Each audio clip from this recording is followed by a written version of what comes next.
Fair use disclaimer. I do not own any of these clips within this video, nor do I own any of the music. I am simply making this video because I have an interest in this subject and wish to speak on the matter. I have no desire to make a profit out of this video. I only wish to voice my opinions about this movie, and if I'm lucky enough, to inspire and ultimately teach any of my viewers a concept that they never thought of before. If you haven't watched this movie before, I encourage you to do so, and develop your own opinions about this movie, and then come back to this video and see where you disagree, agree, and or develop new ideas. Spoiler warning for any of you who haven't watched this movie before, or who wish to watch this movie. Also, as it may be in your best interest to watch these videos, for these videos will help you to understand some of the terms that I use within this video, such as beauty, dharma, death, and wisdom. I didn't want to include it into this video due to it being long enough already, and will probably touch on the terms with little to no detail.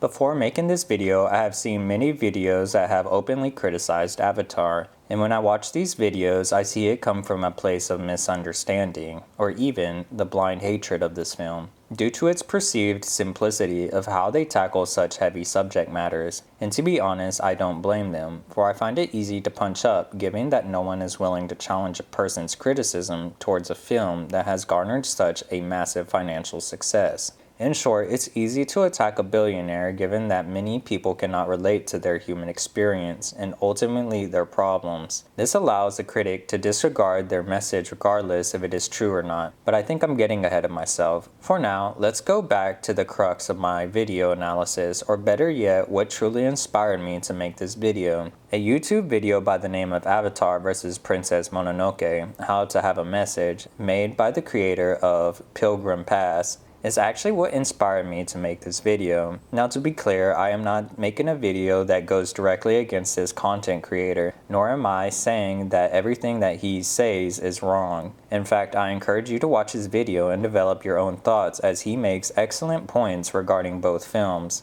More specifically, his explanation as to why Spaniards were so brutal to the Native Americans due to their own personal traumas caused by the war with the Muslims at the time. But I don't want to spoil his video, and will instead allow you, the viewer, to digest the words without my bias filter. Instead, I will draw upon the film Princess Mononoke and highlight the running themes of Avatar as they strengthen each other's moral lessons that are actually more alike than we fail to realize. With that said, I will be using this quote from Princess Mononoke quite frequently throughout this video, where you must see with eyes unclouded by hate. See the good in that which is evil, and the evil in that which is good. Pledge yourself to neither side, but vow instead to preserve the balance that exists between the two. With all that said, I will be challenging this oversimplified viewpoint of Avatar and show the dangers of this specific mindset that I see many people have due to their misunderstanding of this film, or even their own blind hatred for this film. In the end, this is the sole reason why I'm choosing to make a video analysis on Avatar. Before I begin, I need to set up the premise of this video, as I will be making many references from Princess Mononoke, for like I said, I believe that these two films share many moral lessons. However, I will not be pitting these two films against each other, and will not declare which one is better than the other, for I believe it to be folly and childish by pitting these two masterpieces against each other. After all, you must see with eyes unclouded by hate. See the good in that which is evil, and the evil in that which is good. Pledge yourself to neither side, and vow instead to preserve the balance that exists between the two. Essentially telling us that we should not take sides in this senseless war of superiority when determining which film is superior when both are masterpieces in their own right. For they can provide us with newfound knowledge if only we open up our hearts and minds to their moral lessons. In short, this hateful competition prevents us from learning from the other side, and in turn, we lose out on our own personal growth. This is like saying that Avatar: The Last Airbender is a lesser story because Lord of the Rings has a better romantic subplot. Granted, Lord of the Rings is better than Avatar: The Last Airbender when it comes to the romantic subplot, but it should not detract or take away from the story altogether, and it shouldn't repel one from engaging with the morals of the stories because it fails at one particular part of the story. For there is so much more that we can learn from both stories, and when we synthesize these moral lessons, we can come to a new and more profound conclusion that both stories couldn't have told us from the beginning. I think my football coach said it the best: eat the meat and spit out the bones. A small piece of wisdom that rings true with Miyazaki's quote. With all that said, I will be using Princess Mononoke to strengthen the moral themes of Avatar as I draw upon its wisdom and show how their lessons are more interwoven than we have failed to realize. Lastly, I will not be using Avatar Way of Water, nor will I be using Avatar Fire and Ash, as I do not see it to be fair to the original, and will do my best to focus solely on the first film. However, I will be using the deleted scenes from the original film and any events leading to the first film as my source of evidence. Without further ado, let's delve deeper into our thoughts. Avatar, a movie made by James Cameron in 2009. A film that starts off with a man by the name of Jake Sully, who is dreaming of flying through the jungle. Yet when he wakes up, we are introduced to his current predicament of being a disabled Marine who is seen struggling to get out of his bed. In the background, we see a glimpse of the future, where humans manage to bring back the Bengal tigers out of extinction. We quickly learn of Jake's character, beliefs, and his spirit when he starts a fight with an abusive boyfriend, even if it does get him in trouble. But despite his impulsive and strong attitude, he is actually the more fortunate brother, given that a cruel fate awaited his twin brother Tommy, who is murdered for the money in his pocket. However, this is what kicks off his journey, as he is given an opportunity to go to the world of Pandora, for Jake shares the same DNA as his twin brother.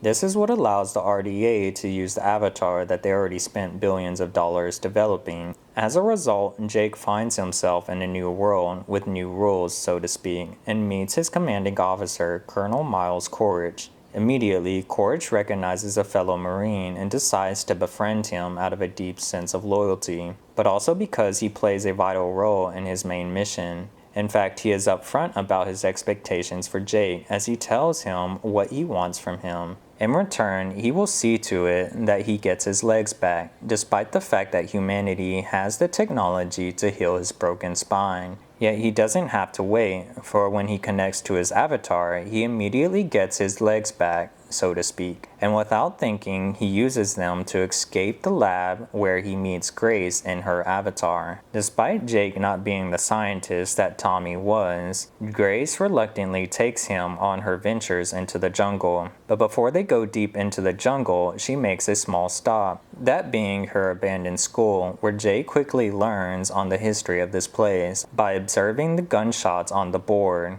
However, he is quickly met with a deflection when he asks Grace what happened here, and is told to focus on the mission at hand, for they are tasked with obtaining plant samples from a tree while she mentors Norm. Except Jake's curiosity gets the better of him as he explores his own scientific discoveries, even if he is a novice. Yet this also lands him in trouble as he encounters the extremely territorial hammerhead beasts. As a result, Grace tells him to stand his ground against the creatures, and despite his initial doubts, he instead goes with her plan by yelling at these creatures. This actually works long enough for an even deadlier threat to come along, for when the Thanator leaps out in front of him, he is quickly faced with a new and more dangerous foe that is now seeking to eat him. But despite his immediate dangers, he uses his military training and indomitable spirit to escape his deadly fate. However, this encounter left him completely defenseless, and in turn, he is left with only the clothes on his back and the few tools within his pocket.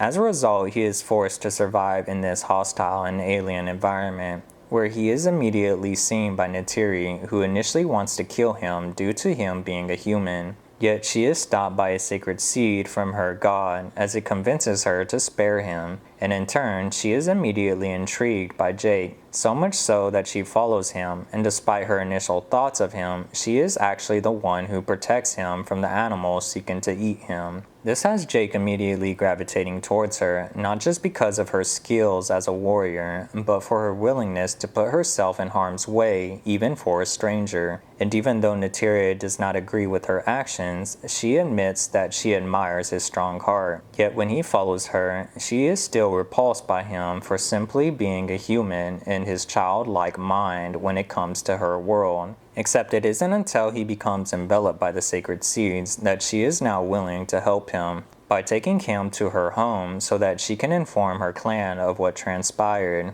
With that said, she takes him to Home Tree, where they immediately capture Jake on sight, despite showing no signs of being a threat. And when confronted by the leaders, they quickly question Neytiri and Jake as to why he is here. After a back and forth discussion, Jake is able to use his wit, humor, and humility to convince them that he is genuinely there to learn their ways. And in return, they will study him as a potential enemy and see if his insanity can be cured. With that said, the Sahik assigns her daughter Neytiri to teach him their ways and, more importantly, the world that they live in. Once his avatar is safe and sound in his safe harbor, he is allowed to return to his human body, where he informs Grace, Corge, and Parker of his ability to enter the good graces of the clan, and is now undergoing their training as a Na'vi warrior. With all that said, he learns to live in their world and how they perceive their roles within this world, without overstepping their boundaries of taking more than what they need.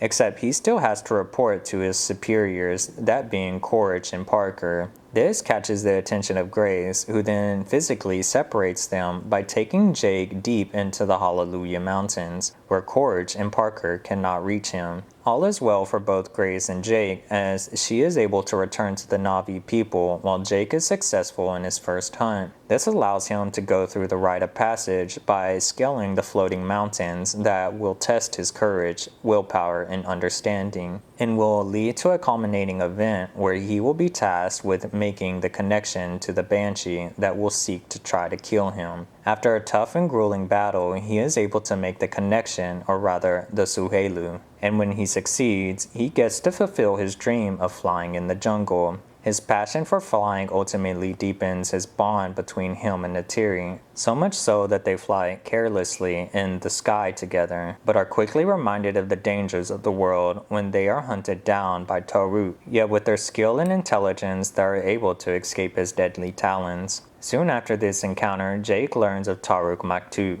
where he learns of how there were only 5 other individuals who held this title, and the vital role that they played during the time of great calamity by reuniting the Na'vi people. After some time has passed, Jake questions Grace about the school and why it was abandoned. This is where he learns of the story of Neytiri's sister and how she is gunned down for destroying a bulldozer.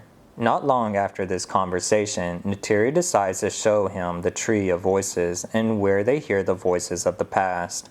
Moments after this, the two of them finally choose each other as partners. However, their time for peace has come to an end as war is on the horizon, for a rude awakening comes in the form of a bulldozer that destroys their trees. This incident blows up in Jake's face as Colonel Corge reveals the truth of the matter through the use of his own video logs, that the Na'vi do not want to abandon their homes for anything that the humans have to offer. As a result, Parker is forced to turn towards Corge for his unfavorable solution of driving the natives out and destroying their home tree, so that they can appease the billionaires back home with their quarterly statements. However, Jake convinces Parker to let him speak to the Na'vi by telling him he doesn't want that blood on his hands. With that said, he allows Jake to talk to the Na'vi people as he tries to get them to leave before Corge arrives. Yet when he speaks to them about his true purpose, he is quickly branded as a traitor as they tie him up. With their inability to listen to his warning signs, he is forced to watch as Colonel Corge destroys their home tree and hundreds of people. As a result, Jake is an outcast and a traitor on both sides, and yet his allies, that being the scientists and Trudy, have his back even at his lowest point, where they are able to break him out of prison and get him back into his avatar body. However, not everyone escaped unscathed, for Grace was shot in the process and is in dire need of help. With not many options left, Jake decides to seek out the help of the Na'vi, given that Grace is still in the good graces of the Na'vi and that they possess her avatar. This makes them the most likely group to help. However, he cannot simply go back to the Na'vi as an outcast and must prove his loyalty to them by making a bold move that will put his life in jeopardy. With that said, he decides to jump on the back of Taruk. As a result, he is able to return to the Na'vi as Taruk Maktoum, which proves his worthiness on multiple levels. But more importantly, it will allow him to ask for the help of the Na'vi so that they can save Grace's life. They agreed to help, but ultimately fail in doing so. This is where Jake finally realizes his role within this war and becomes the needed warrior that will be there to stop the corporate greed that seeks to consume the world. And in turn, he takes up the mantle of Taruk Maktoum, who unites the clan and wages war against the RDA, and ultimately manages to fend them off by stopping their attacks. In the end, he is able to stop the advancement of the RDA by defeating them in battle and sending them back into space. Now, before I delve deeper into my major points, I first must discuss a vital piece of information that will help me to explain the complexity behind these concepts.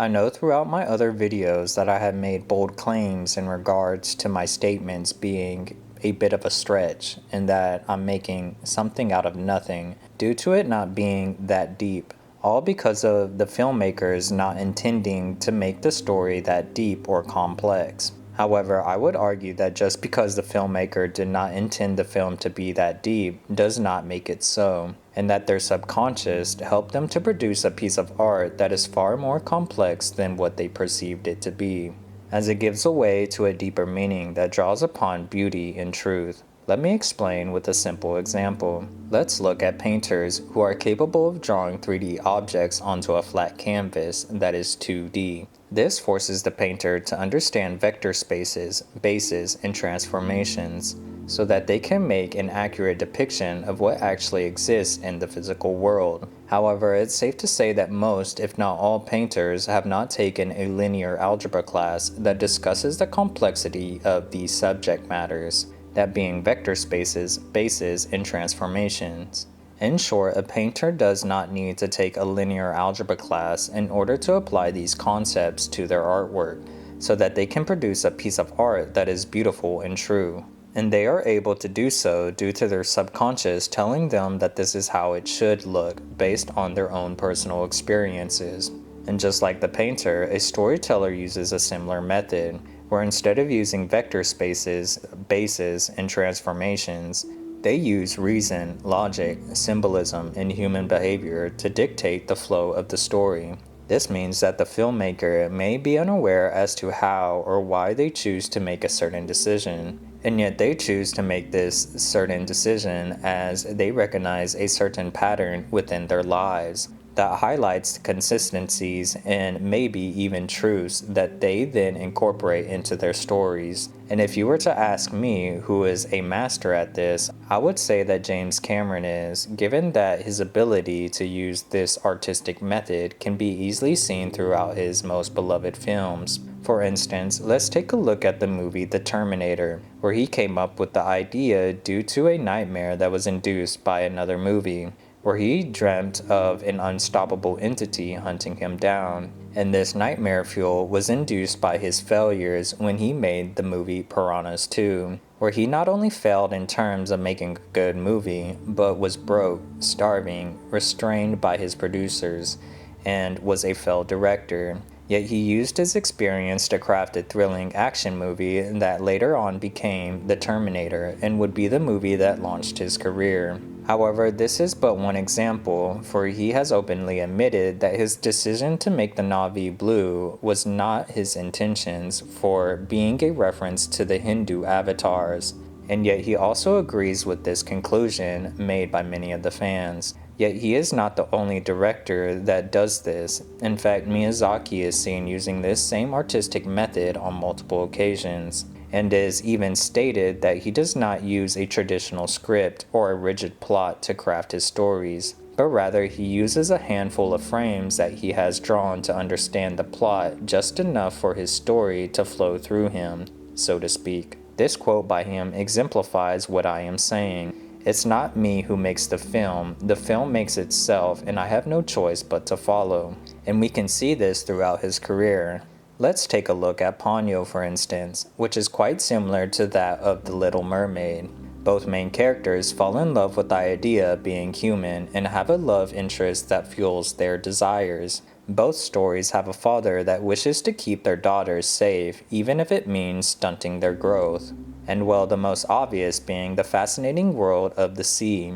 However, this is not the only Greek story that he subconsciously borrows from. For Spirited Away is heavily inspired by the Odyssey when Odysseus encounters Circe. Both the men of Odysseus and Chihiro's parents turn into the pigs due to their gluttonous appetite. Both Circe, Yubaba, and Zeniba are powerful sorceresses that not only turn them into pigs, but also have the ability to return them back to their human selves. Both Hermes and Haku resemble each other, as Hermes is the god of trade, while Haku is a river spirit, which is ironic because rivers are heavily associated with trade. But more importantly, they help out the main protagonists by informing them of how to best their respective antagonists. They both have Molly in the story, which provides the hero with the necessary immunity to make a just demand. But more importantly, Spirited Away is subconsciously littered with Xena. Despite the fact that Japanese culture does not have the laws of Xena, it becomes apparent that Miyazaki drew inspiration from the Odyssey, whether it be subconsciously or deliberately. And in fact, this isn't the first time that he has done so, given that he has openly admitted that he was inspired by Princess Nausicaa, who sheltered Odysseus at his lowest point. And even though he was disappointed with her small role within the Odyssey, he took it upon himself to create a new world where at the center of this story was a new synthesized character that was heavily inspired by Princess Nausicaa and the lady who loved insects. This story ended up being Nausicaa, the Valley of the Wind. At the end of the day, a master artist is able to use his subconscious to guide his artwork in the direction of truth and beauty. And even though he doesn't know why exactly he is choosing said decision or understands the depth of his own artwork, it does not mean that there is not something deeper at play. So these will be the major points that I will be discussing over the course of this video. A major misconception that I see within the criticism of Avatar is that the natives and the wildlife are morally superior, that they are righteous, kind, perfect, harmonious, virtuous, and well, simply better than humans, when in fact this couldn't be further from the truth. That this simplistic viewpoint of the movie is probably the most detrimental misunderstanding, which leads people to hating this film, or at the very least writing it off as a bad and immature film. But why? Why is this a major misconception? Well, first, let's look at the wildlife and then later on the natives. And the best way to prove this idea wrong is to look no further than the Thanator, an animal that is quite literally the embodiment of death and dispels this false criticism that paints the wildlife as a fairy tale. And all of this happens within the first few minutes of them being inside the jungle that is both chaotic and brutal. For when one looks up the etymology of the Thanator, they will come to realize that this creature is named after the Greek god of death, Thanatos.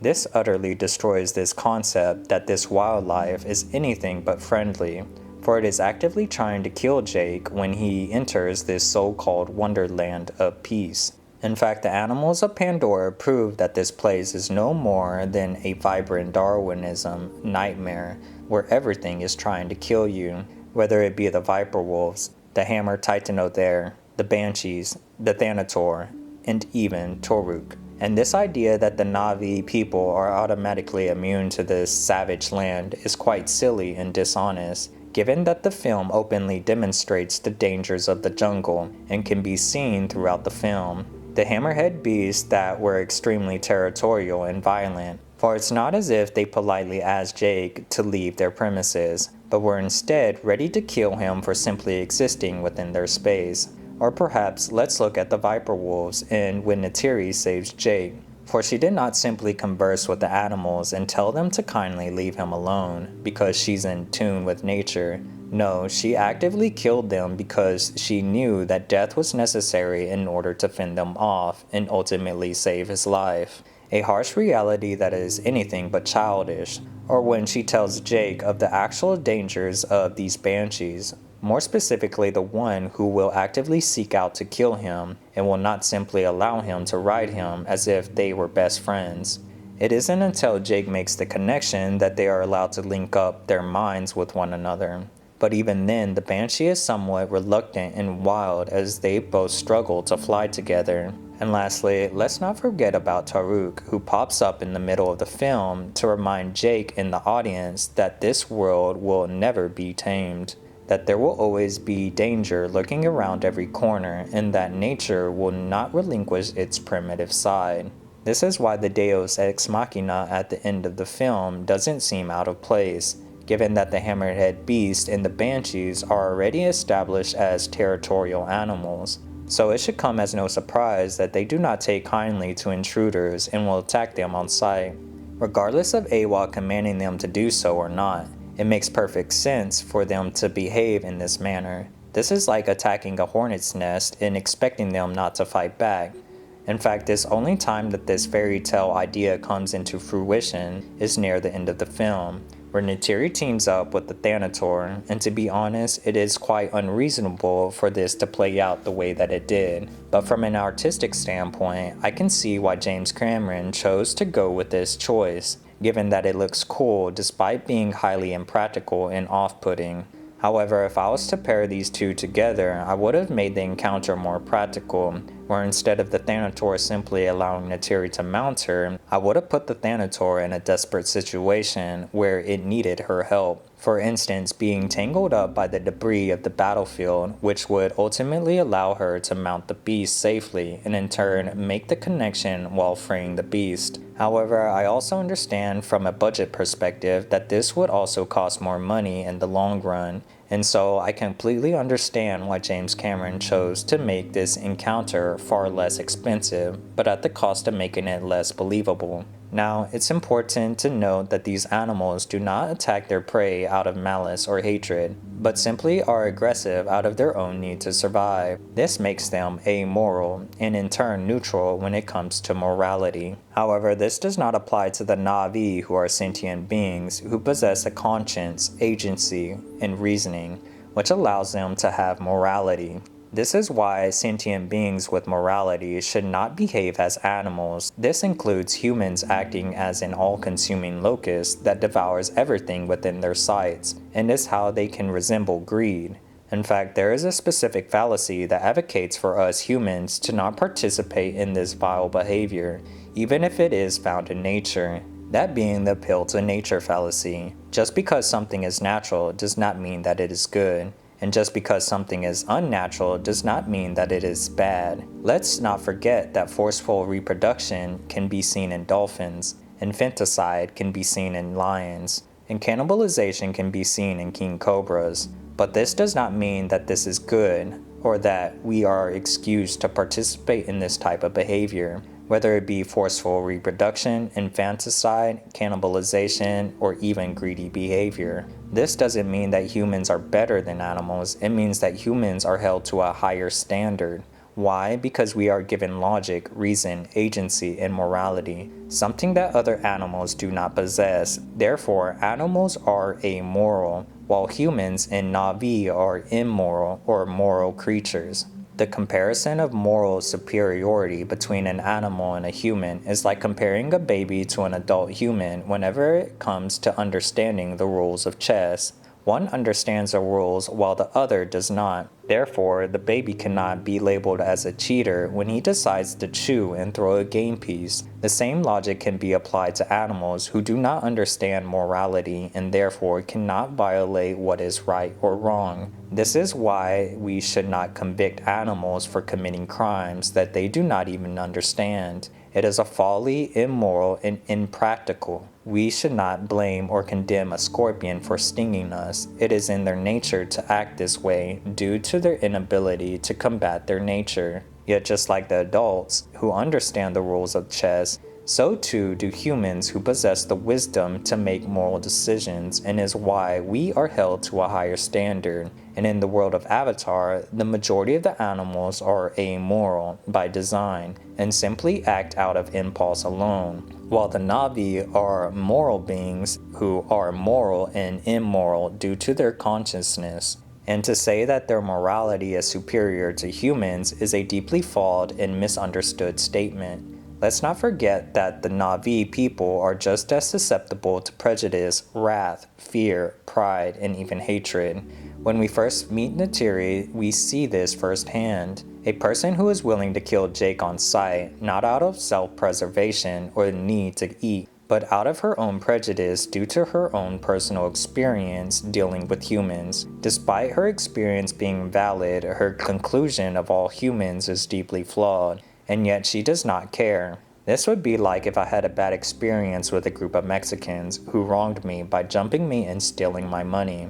Even if my previous experience with this group of people is valid, it does not justify my prejudice towards all Mexicans and to treat them as if they committed the same crime. To treat everyone of that group based on that one personal experience is flawed and immoral. And given Neytiri's past, it is not hard to see why she is so easily susceptible to the same prejudice, given that she lost her big sister to the actions of a few humans. Like I said earlier, Neytiri's sister was part of Grace's school, and yet when she acted out of anger by destroying a bulldozer, she was gunned down at the school in front of Neytiri. And again, the Na'vi are not immune to anger, as she allowed herself to be overwhelmed with her passions for the forest, which flared up into wrath. This causes her to be irrational as she attacked the bulldozer out of hate. However, this act did not deserve immediate death and to be gunned down at a school of all places.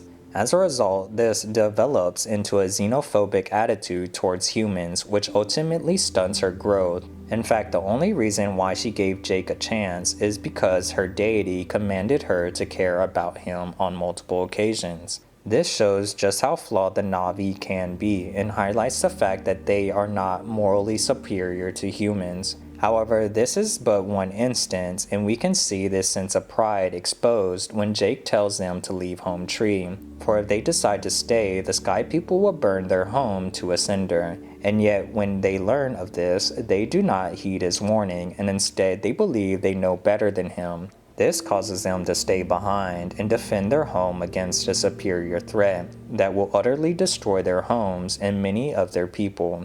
Just like humans, the Na'vi struggle with their own sense of pride that prevents them from listening to others that they deem as lesser or unworthy to listen to due to their past actions.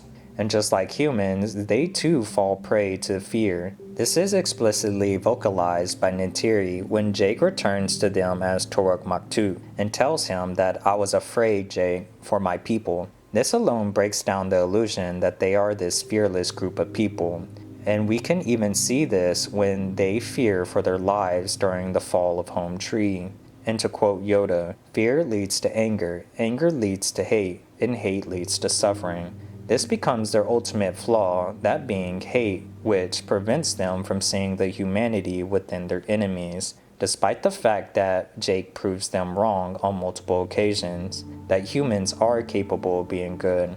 Remember, you must see with eyes unclouded by hate, see the good in that which is evil, and the evil in that which is good. A hard and difficult lesson for not just humans, but especially for the Na'vi. And for Neytiri, it's the most difficult challenge given her history with humans. And even though she is far from it, she has incorporated this philosophy by the end of the film. For when she finally sees Jake and his humanity, she does not see him as a greedy human being that is told to her by her hatred, but instead as a deeply flawed human being that is still worthy of redemption, which is vouched for due to their love for one another.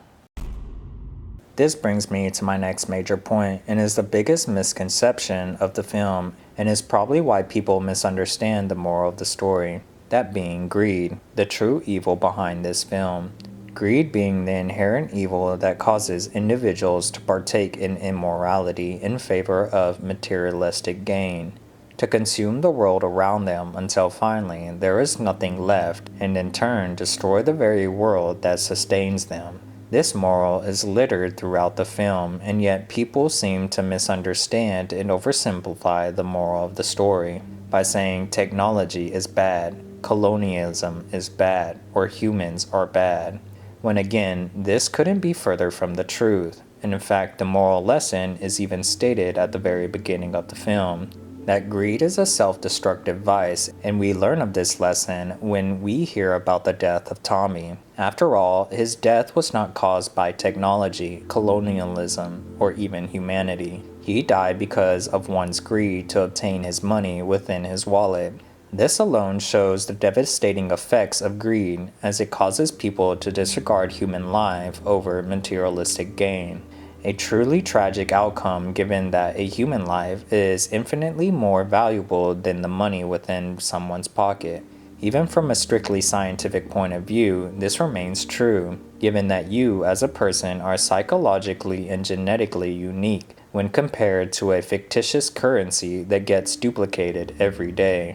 Now, interestingly enough, the lore of Fallout openly mocks this idea, putting too much stock into currency, so to speak.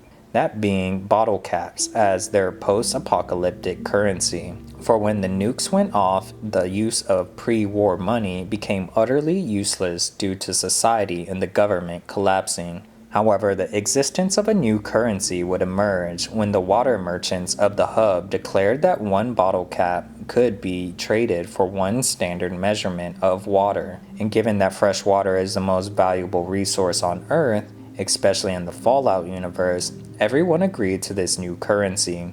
Ironically enough, the function of a bottle cap mimics the importance of capping the currency so that it can prevent hyperinflation, while also referring to the standard measurement of water that is contained in a bottle and is capped off by this new currency. And to add to the mockery of currency, Fallout points out another flaw within human civilization, where we value gold over water. For remember, money is backed by gold, while bottle caps are backed by water. But ask yourself, what's more important when preserving one's life? Last time I checked, water is far more valuable to one's life than gold. You can't eat, drink, or use gold to keep yourself alive in the desert. In a weird way, it's useless, especially in terms of biological needs. This alone demonstrates how folly it is to value fictitious currency over a human's life, when it's not even more valuable than fresh water. However, this is not the only instance where the movie reveals the true moral of the story, where Jake states early on that humanity had the technology to fix Jake's broken spine, but that the VA did not have the money to pay for this operation. Therefore, he was left in a broken state due to the government seeing him as a financial burden, despite the fact that he fought for the government in the resource wars. Basically saying that he as a human is not worth the money, despite the fact that they used him like a tool, and essentially discarded him like a broken tool due to their greedy outlook on life, where they do not value life over money, to gatekeep a wondrous technology so that you can exploit and profit off of those who have helped to create this instrument, whether it be directly or indirectly. And the inclusion of this technology is not only perverse, but it is also a mockery of what the tool is supposed to do, given that a tool is specifically designed to help people, not to exploit them in their suffering,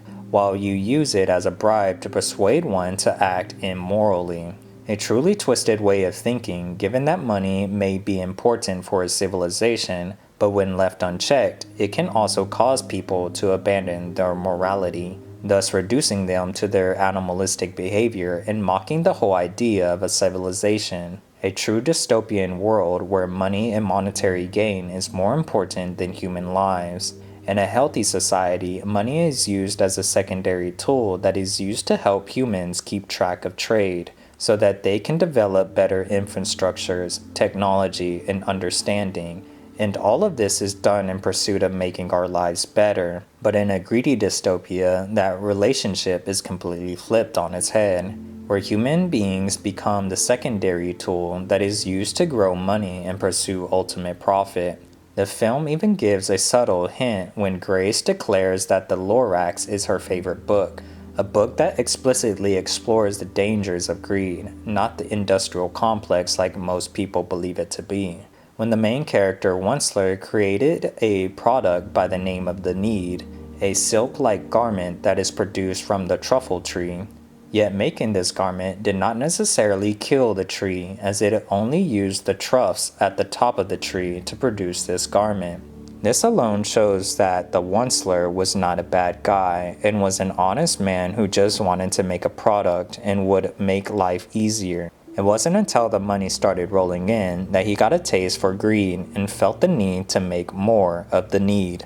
However, the demands of his products were too great for one person to keep up with, and so he made the super axe hacker that would reduce the time in terms of making the product, but would also destroy the tree in the process. This machine became a financial success, but it also deteriorated his morality as his greed slowly blinded him from the reality of the situation. For greed was the agent in his mind that told him, "It's okay, it's just one tree. There are plenty more like it. Do it once more. What could go wrong?" Yet his inability to keep his greed in check was the ultimate downfall, as he was unable to see the harm in chopping down one more tree. With greed as his engine, he slowly consumed the entire forest of truffula trees, until eventually there were no more left, which not only destroyed the environment, but also his business, given that his business was solely based on the truffula trees that were now extinct. At the end of the day, Onceler's name is derived from once, which represents our coping mechanism that tells us it's okay to disregard the bigger picture. It's just one tree. While the Need is derived from the word the need and represents the need to consume more material resources that greed calls upon us to enact. And the ironic thing about all of this is that the Onceler and the Need actually refer to unitanium. Now, I know unitanium originated from aerospace engineers that wished for a magical metal to solve their engineering problems, but I find it profoundly ironic on a large scale that the word is a mesh of uno, which means one, and the word obtain, which means, well, to obtain. One being the equivalent to Onceler, and the Need being similar to obtain, thus connecting the stories even more, as greed is the ultimate evil of this film and is a blinding agent that causes humans to commit acts of immorality, by causing us to simplify life so that we can disregard it, which allows us to not wrestle with these complex and confusing ideas. And the most catastrophic outcome of greed comes in the form of the scene where they destroy Home Tree, an odd and ironic twist in the real-world tragedy of 9/11, where Al-Qaeda attacked the World Trade Center. But instead of attacking a symbol of corporate greed, this movie shows the inverse, where a corporation attacks out of greed. And in the midst of this tragedy, the humans watch as sentient beings suffer at the cost of their monetary gain. They watch as men die, women cry, and children wonder why this is happening to them.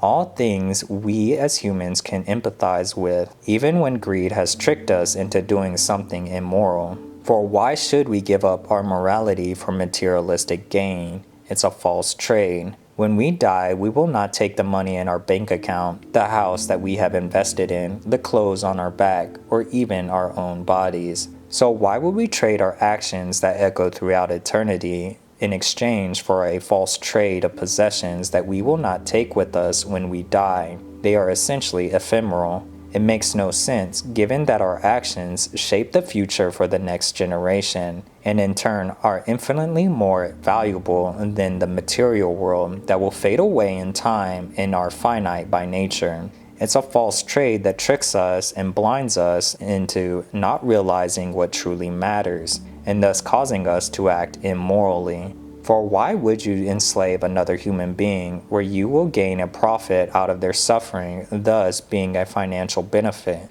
However, it is also a moral violation that not only negatively affects the slave itself, but more importantly, the children of the slave. With all this said, the master has essentially traded his morality for the material world. And to make matters worse, the master will not take his money or his material items with him when he dies, and yet his actions of owning a slave will echo throughout eternity long after he is dead. So again, why would you trade your morality for the material world? This is how greed and hate can blind us from seeing the truth. Ignorance and stupidity is how greed and hate can blind us from these truths, as it convinces you to either ignore or disregard them as insignificant. And the easiest way to do this is to simplify your victims so that you can detach yourself from their suffering and ultimately dehumanize them into animals, to reduce them into something that they are not. So why would you oversimplify a movie like Avatar? Well, that's easy. To disregard it as insignificant and bad, to make a straw man out of a film, and so that you don't have to wrestle with the ideas that you perceive as shallow and immature. After all, it allows you to hate the film, or at the very least, see it as a bad movie. And as a result, you create the perfect straw man by labeling it as Dancing with Wolves in Space, which is dishonest and unfair. This logic is not only cynical, but it is deeply flawed and childish. It's a lazy way of analyzing a film that requires no time or effort to actually wrestle with these deep and complex ideas. And by your logic, Game of Thrones is just a prince who failed at politics and in turn is exiled due to his incompetence. In fact, one could argue that Game of Thrones is just the medieval version of Zuko's backstory within Avatar: The Last Airbender, given that Jon Snow and Zuko are royalty who failed at politics and are therefore exiled to the icy wastelands. Therefore, Game of Thrones is a cheap imitation and is thus bad. But despite this straw man being true, we know that this is being intellectually dishonest, as it is deliberately leaving out vital information, and that there is more to this story than the common tropes that they share, and that each story is more complex and deep than we have failed to realize. For when we allow hate to blind us, we miss out on the beautiful and complex stories that provide us with moral lessons. A similar moral theme within the movie Princess Mononoke, where you must see with eyes unclouded by hate. But again, if we use this flawed logic to oversimplify the stories that we hate or do not understand, then we have failed this very moral lesson. After all, Princess Mononoke is just a story about a man looking for a cure. And in fact, one could argue that it's just the retelling of The Fly that takes place in Japan, given that both characters are cursed and must find a cure before their humanity ceases to exist. In the end, we should not be blinded by greed or hate for the sake of convenience or for personal gain, and that we should wrestle with these concepts that are both heavy and complex, even if it does expose our own immoralities. For if we do this, we can also regain our humanity in the process by seeing the good within our friends and our enemies. Within the movie Avatar, Colonel Miles Quaritch is the main antagonist of the film and is seen as one-dimensional, a man whose name that literally means soldier in Latin. How ironic. And well, his last name that sounds awfully familiar to Quarry, an evil human being that is supposed to represent all of humanity and is a vile villain that hates all life on Pandora, thus painting him as a cartoonish villain that is easy to dismiss and hate, and in turn creating him as a one-dimensional character that is unworthy of redemption. But this too is a major misconception, given the full context of who he truly is. This becomes more apparent throughout the other films, but like I said, I will only be using the first film to show how deeply flawed this perspective actually is. In fact, he has many similarities to Lady Eboshi whenever it comes to their motives, their goals, and who they respect. Are they the same? No. Like I said, they have many similarities. Let's begin with their motives and goals.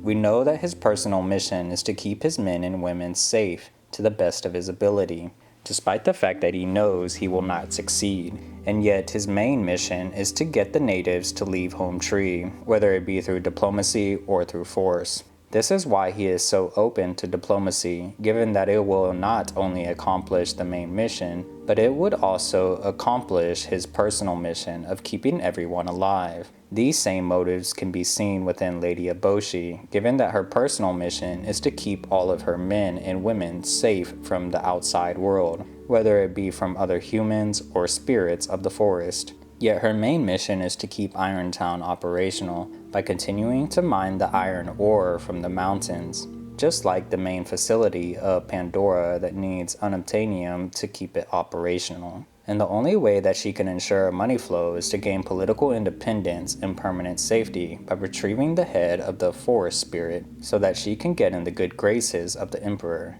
This reflects the same moral dilemma that both Colonel Courage and Lady Eboshi find themselves in. Do they stop doing their jobs and allowing their sanctuary to be overrun, which will ultimately doom their men and women to the mercy of their cruel world? Or do they trade in their morality and strip away their humanity so that they can commit acts of evil, but also ensure the safety of their men and women by sustaining their sanctuary and ultimately their people? Now, some of you might be asking yourself that their situation is completely different, given that the humans did not need to be there in the first place, whereas Lady Eboshi is simply trying to keep her home safe. And to be fair, you're not wrong. After all, their similarities are not the same.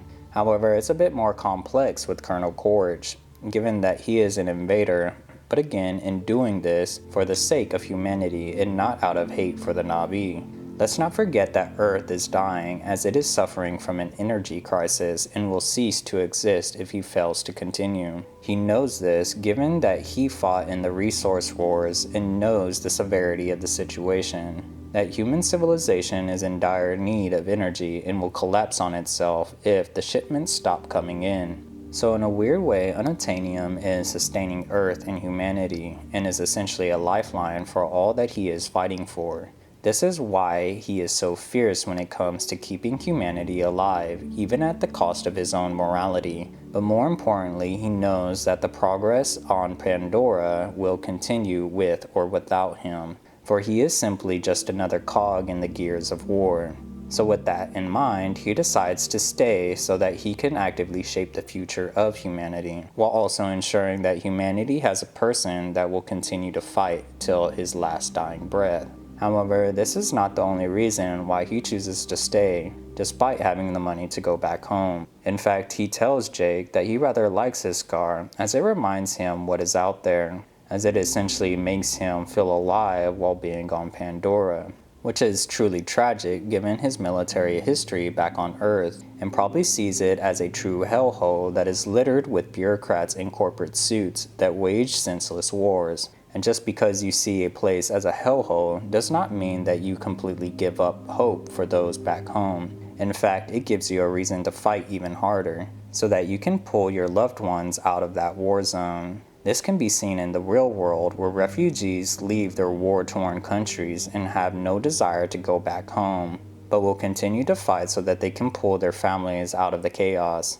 This can be observed throughout history, where civil wars have left countries in complete disarray, and can be seen in the civil wars of Korea, Vietnam, and Syria, where millions of refugees left their country out of desperation for their lives. And even though they had no desire to go back home, they did fight to get their families out of harm's way. This same sentiment can be understood by some Americans, where many people that moved out of Detroit had no desire to go back home despite loving their families and friends in the city that they grew up in, and yet many of them wish to pull their families out of that city.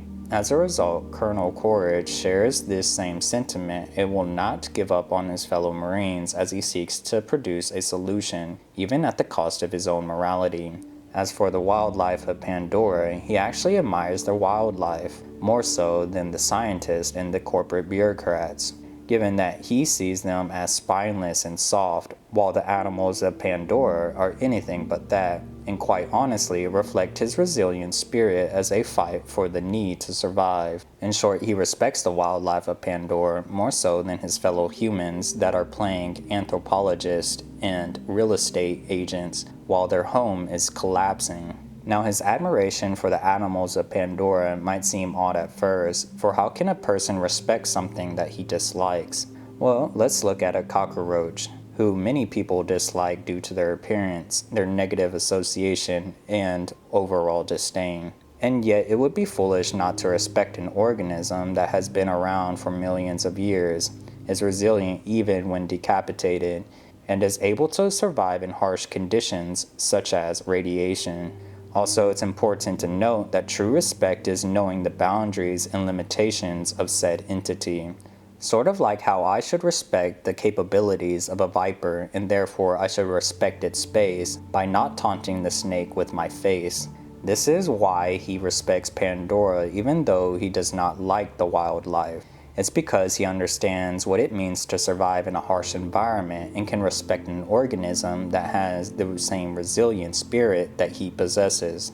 This same attitude can be seen in Lady Eboshi, who might not like the wolves, San, and the hogs, but she has a certain degree of respect for them and can relate to their fierce passions of protecting their own, a similar sentiment that she shares with them as she too wants to protect her people and is why she understands them. This is why she does not belittle or condemn San, who actively tries to kill her. And in fact, she probably sees a younger version of herself and can see the passion that she has for her loved ones. Despite these many similarities, there is one thing that separates Lady Eboshi from Colonel Courage, and that's their hatred. Whereas Lady Eboshi hates the samurai for raiding her town, treating peasants as tools, exploiting women, ostracizing lepers, and seeing them as parasites that act out of greed. She essentially hates the greedy people who disregard human life, whereas Colonel Courage does not, and is actively working with them despite him not respecting them. For the Colonel hates a very specific type of person that is not a reflection of the samurais, for his source of hate is derived from his sense of honor, courage, and commitment, 3 pillars of the Marine Corps, and his hate is received from those who violate those principles, mainly Jake and Trudy. And as a former Marine, if there's one thing that Marines absolutely hate, it's a liar. Why? Because it violates all 3 principles of the Marine Corps. I personally seen a Lance Corporal admit to sleeping with the CEO's ex-wife after their divorce and received no formal punishment for it, despite the fact that they had children and only made the divorce all the more difficult for the children. And in fact, most of the Marines respected this Lance Corporal for telling the truth, and well, for the other thing as well. After all, he technically did nothing wrong. She was a single woman, thus preventing the CEO from NJPing him. In fact, he stayed true to his Marine Corps values by not lying, which kept his honor intact, demonstrated his courage to tell the truth, and technically he made no commitment to that marriage. So to his fellow Marines, they saw him as a great Marine who upheld his honor despite his immoral actions of complicating the relationship between the mother and her children. On the flip side of this, I experienced the complete opposite, where I remember that I lied about smiling in boot camp and received incentive training. I might have told a small lie, but to them, they saw it as cowardice and the lack of courage to tell the truth of something insignificant. After all, how are they supposed to trust me during a life or death situation when I can't even tell them the truth about something so small? But just don't take my word for it. Let's look at the word honor and what it actually means by looking at an example. If I sign a contract and I give you my word to fulfill said contract, then the person is also trusting me to follow through with my intentions. And in order for me to honor my contract, I need to stay true to the contract by being honest with my actions by fulfilling said contract. You see, honor requires you to be honest and true to your words, whereas a liar clearly violates this contract and trust. And in the context of Avatar, Jake did not honor his side of the agreement, despite the fact that the Colonel fulfilled his side of the agreement by getting the operation for his spine approved, which would in turn get his legs back. For let's not forget that he agreed to share information with him in exchange for his legs, but did not tell him that the Na'vi were not willing to leave under any circumstances, or that he was having second thoughts about the mission. As for courage, a lie is born out of fear in the hopes of not facing certain consequences. When we lie, we try to hide the truth in the hopes that no one will find out, so that we can live our lives undisturbed. However, it takes true courage to admit the truth despite the consequences that would follow, or even if it paints you in a bad light.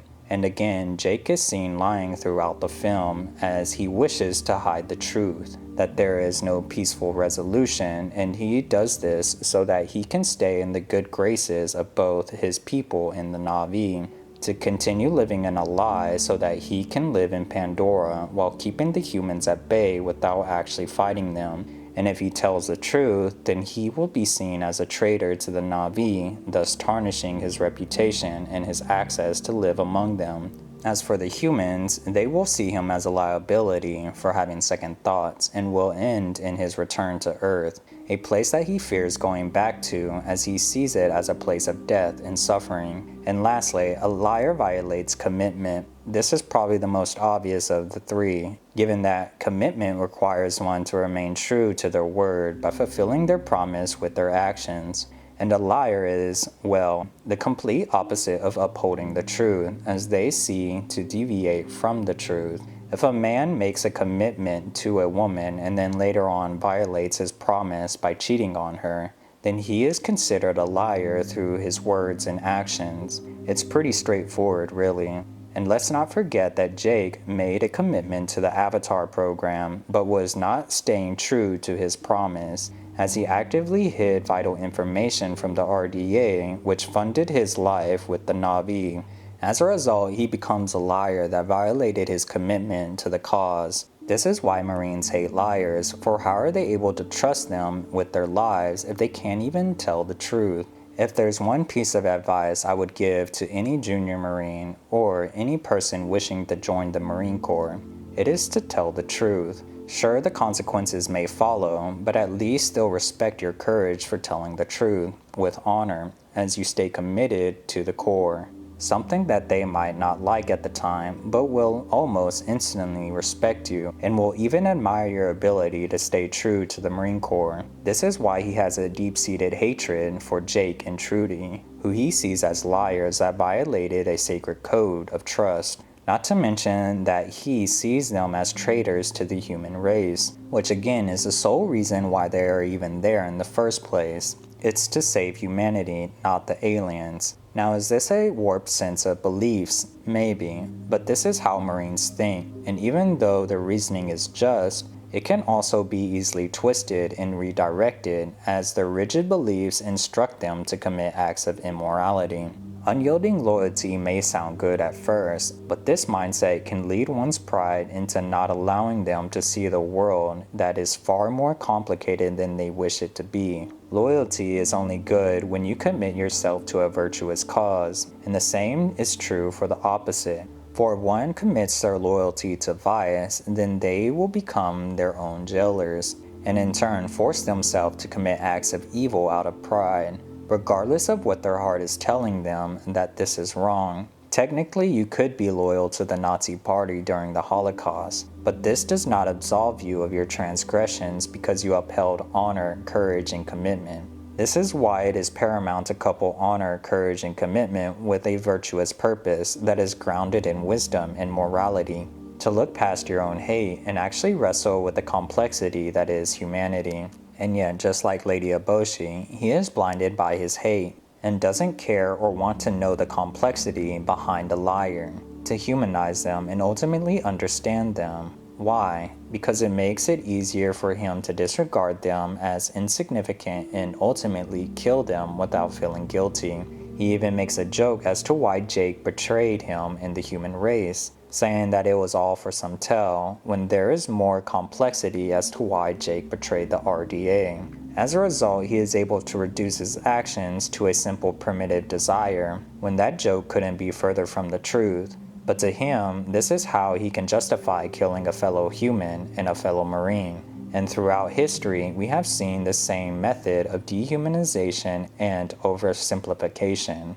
When a nation dehumanizes a certain group of people into an oversimplified versions of their worst qualities. Not even 100 years ago, we saw this when the Nazis reduced the Jewish people to pests and rats. Or perhaps when the Hutu committed a genocide against the Tutsis, who labeled them as roaches over the radio. After all, it's easier to kill a living creature that you see as a simple, one-dimensional animal, rather than a complex human being that shares your same struggles, and yet your will to live. This is where Miyazaki's quote rings true. You must see with eyes unclouded by hate, see the good in which that is evil, and the evil in that which is good. Wisdom that does not only apply to Lady Eboshi or Colonel Courage, but also to the audience as well. For instead of seeing Miles Quaritch as a one-dimensional caricature of all the evil within humanity, we should peer deeper into his soul, so to speak. Like I said, his name literally means soldier in Latin. However, what if I was to tell you that his name also means gracious in German? And given that his last name alludes to quarry, we can see a strange painting of how we must dig deep within this messy, convoluted, and muddy morality that is known as the human condition, and not allow our hate to blind us so that we can be gracious to those that we perceive as unworthy due to their immoral actions of being a soldier in war, and ultimately seeing the humanity within him. Only then can we learn from his mistakes by observing his reasoning and begin to understand why he failed to do the right thing. But more importantly, develop a sense of hope for our enemies that they too are worthy of redemption, just like any of us. This brings me to my next major point, the act of Suhelu, which is actually the cure to the blinding effects of greed, hate, and pride. But allow me to explain why this is so. For now, keep this quote in mind while I make my point. You must see with eyes unclouded by hate. See the good in that which is evil, and the evil in that which is good. But in order to understand the psychology and scientific reasoning behind this claim, we first must understand the mechanics behind the neural link made by the Na'vi and their mounts. By drawing from a real-world example, where we use devices to transfer data, whether it be a disk, a flash drive, or an Ethernet cable. An Ethernet cable that is quite similar to that of the neural link and network that allows the Na'vi to make the Suhelu with living organisms. And if we use Ethernet cables to transfer data, then it would stand to reason that the Na'vi also transfer data in the form of emotions, thoughts, and experiences, which the organisms that they link up with receive and vice versa. After all, what are emotions, thoughts, and experiences, if not data, where we experience an emotion that we then express with our body, face, and words? And in turn, other living organisms receive this information and cross-reference this data with their own personal emotions, thoughts, and experiences, which in turn allows them to make the sacred connection, if you will. When a dog sees their owner depressed, they do not need to understand the words that are coming out of their mouth, but instead they are able to read the other signs that allows them to feel compassion for their friends.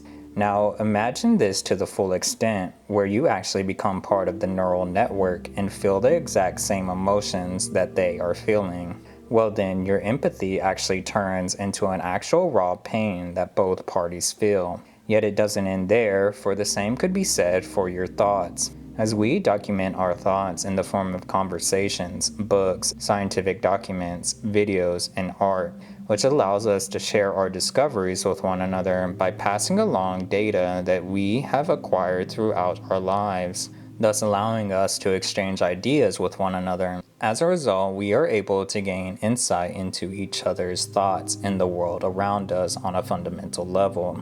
This in turn gives us a better understanding as to why the world operates the way it does, or why people operate the way that they do. This is how we are able to connect with people in the past who have been dead for centuries when we read their books. For when we read meditations, we have the ability to gain insight into the life of a Roman emperor who struggled with the human condition just as much as we do, and is just as flawed as any of us human beings, and yet he still hopes by focusing on the present, which gives way to a brighter future. Now again, let's amp this up to the max, where we not only understand their thoughts, but we can actually see their thought process as they morph and develop throughout their lives, and gain true understanding as to how they came to this conclusion. We essentially live through their lives and in turn incorporate their experience into our own, which creates a new synthesized experience both from the lives of two minds. This, in theory, creates an infinite library of infinite knowledge, experience, and wisdom that they can access through their neural networks. However, theories and realities never match up perfectly, and is why the Na'vi struggle to connect with humans, given that they are so used to linking up with other organisms in order to understand them or empathize with them. Yet there is no way for them to do this with humans, as humans do not possess this neural network or link to do so. Thus, they are forced to use other means of communication that they are not proficient at, and quite frankly, alien to them. In fact, in a deleted scene, they expose this specific drawback within the biology, where they do not even understand the concept of a lie. And why would they, when a lie is simply useless to them and provides no real advantage, given that a lie can be easily exposed by simply connecting one's neural network to another and thus allowing them to see the truth, which would in turn make this particular skill useless, but more importantly, doom this behavioral trait to becoming extinct, so to speak. Thus eliminating this concept, as this behavioral trait would essentially be lost to them throughout the ages. This would be like if we linked up our minds to the internet where everyone could see our emotions, thoughts, and experiences. The concept of a lie would be utterly useless and would actually be a behavioral disadvantage. For what's the purpose of lying if they can simply see the truth? And yet what happens when we solely rely on this tool to expose liars? Well, our skills for detecting a liar that isn't connected to the network essentially diminishes completely. We essentially lose the ability to connect to someone without the godlike connection, thus allowing the disconnected person to lie to another person with such ease.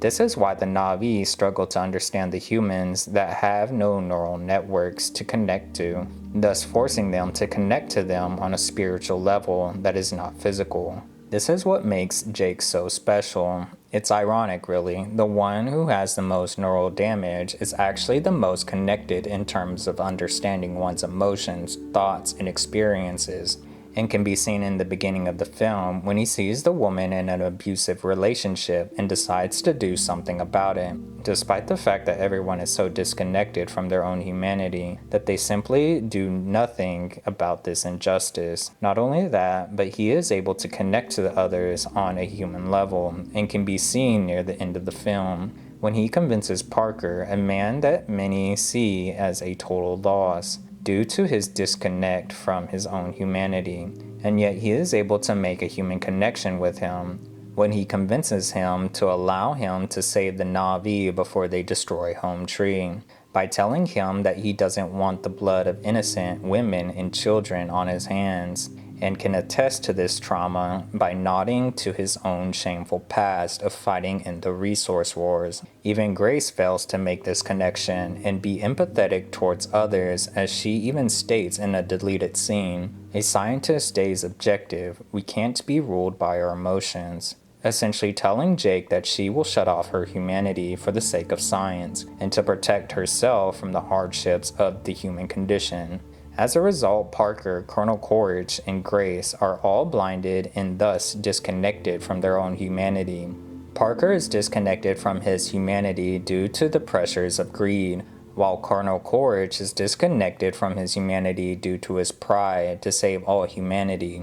And Grace is disconnected from her humanity due to her hate for her past actions and being a human. It's odd, really. Jake becomes the ultimate form of connectedness, as he not only acquires the ability to make the physical neural connections with the life of Pandora, but he still retains his human Suhelu that doesn't require a neural network, just the willingness to open one's heart and mind to another's plight. This brings me back to the quote where you must see with eyes unclouded by hate, see the good in that which is evil, and the evil in that which is good. When we truly connect with another living creature, we begin to understand the complexity that comes with their existence. We understand that their actions are not as one-dimensional as we would like them to believe, and that there is a reason why they decided to take said action. This is how we can begin to see the good within a person that we perceived as evil and begin to hope for humanity, while also seeing the evil within a person that we perceive as good and begin to learn from their mistakes so that we can be better for humanity. This is how we dispel the destructive nature of pride, hate, and greed. When we look at Colonel Quaritch's pride, we see him as a stubborn, archaic fool. But when we learn of his tragic backstory of fighting in the resource wars, We gain insight into his perspective, where he has seen the worst in humanity and how vile they can be towards one another over resources. He becomes filled with this heavy burden that convinces him if he fails in his mission, then humanity will spiral back into their own chaos induced by their own madness, where they kill each other over resources. And to make matters worse, the Marine Corps value honor, courage, and commitment call upon his sense of loyalty, which manifests into his pride and prevents him from finding a different solution, while also fighting for the humans back home that he deeply cares for, and is willing to do anything for them so that they don't have to live in that hellhole anymore, even if it cost him his own humanity and his reputation. In his mind, at least they can benefit from my suffering. As for Neytiri, we see her as a good teacher who is a noble warrior. Yet that's not all that she is, for let's not forget about her deep-seated hatred that nearly doomed the destruction of her planet. Whenever she drew her weapon upon Jake, and if it wasn't for her god intervening, she would have killed the person that was necessary in order for them to win the war. And just like Colonel Courage, she has her own reasons as to why she hates humans, given that they killed her sister in cold blood. Yet, we can learn from her tragic faults that this cycle of hate will not fix the problem and will only perpetuate this universe into unnecessary destruction. Or perhaps, let's look at the movie Avatar itself, where many viewers see it as Pocahontas in space, by reducing it to an oversimplified piece of media and not truly connecting with it, where they see the moral as colonialism is bad, technology is bad, or humans are bad. Let's not forget that the Na'vi were never against colonialism, and were even open to the idea when they attended Grace's school. After all, schools, churches, and hospitals are not inherently bad. It's what you choose to do with them that dictates your morality. And that technology isn't bad, considering the whole Avatar program predicated on human technology. Not to mention that they used comms, bombs, and air vehicles to win the war. Technology that allowed them to save Pandora and ultimately humanity from the self-destructive nature of greed. But I'll explain that in later detail. For now, let's look at humans, who are not inherently or entirely bad, for humans are more complex than we fail to realize.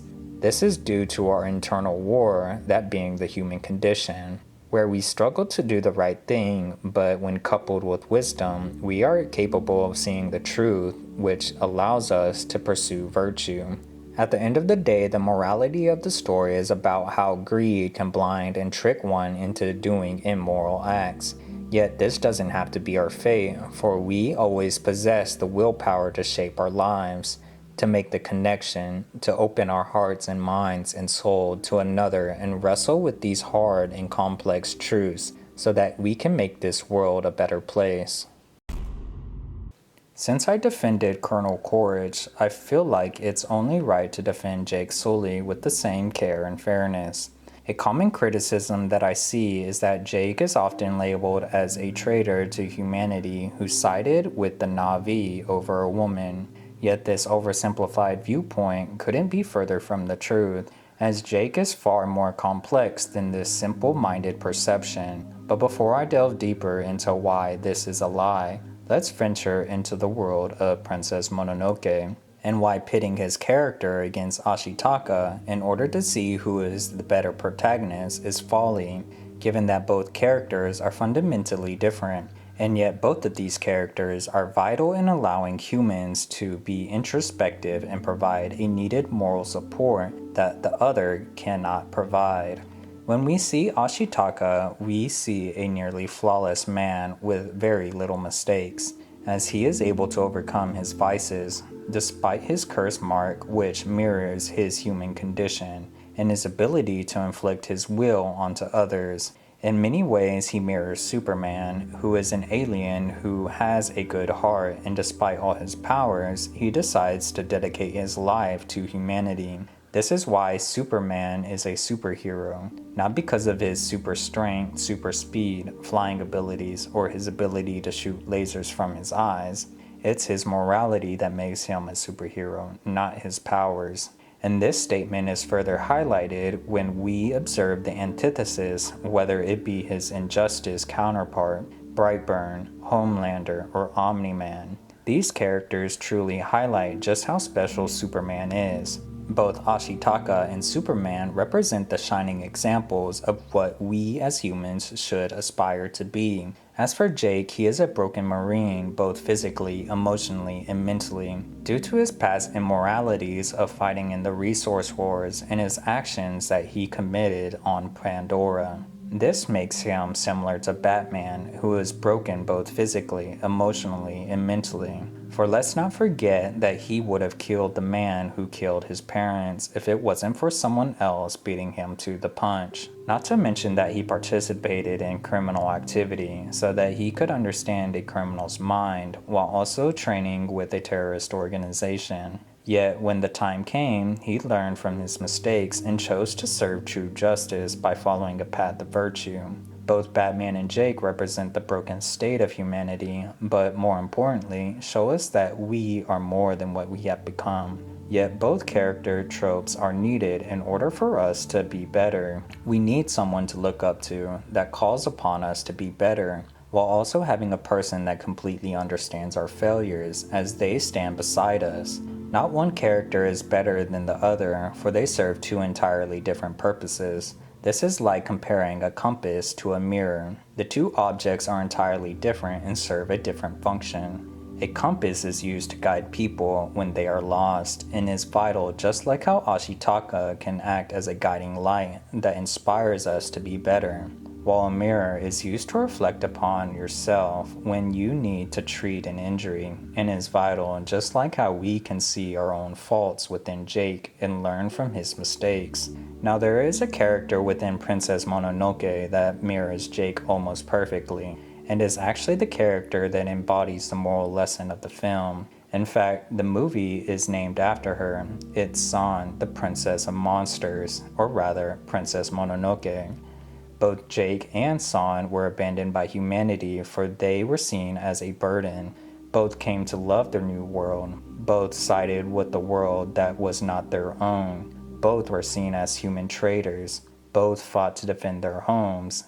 Let's not forget that Jake was a war veteran that was discarded like a tool and was not deemed as worthy of being healed despite having the technology to do so. And just like Jake, San was abandoned by her parents when they threw their own baby at Moro for their own personal gain. And when he arrived at Pandora, he not only received his legs in the form of his avatar, but the Na'vi essentially adopted him and restored a sense of belonging as a needed warrior. And just like Jake, San too was adopted by Moro, who also nurtured her and gave her a sense of belonging as a warrior and protector of the forest. This is why both Jake and San fought for a world that wasn't their own, for his new world gave him a new life that actually valued them as a human being, while also giving them a purpose by becoming a protector of their new home. And to both Jake and San, if anyone is the traitor, it is the people who abandoned them in their time of need.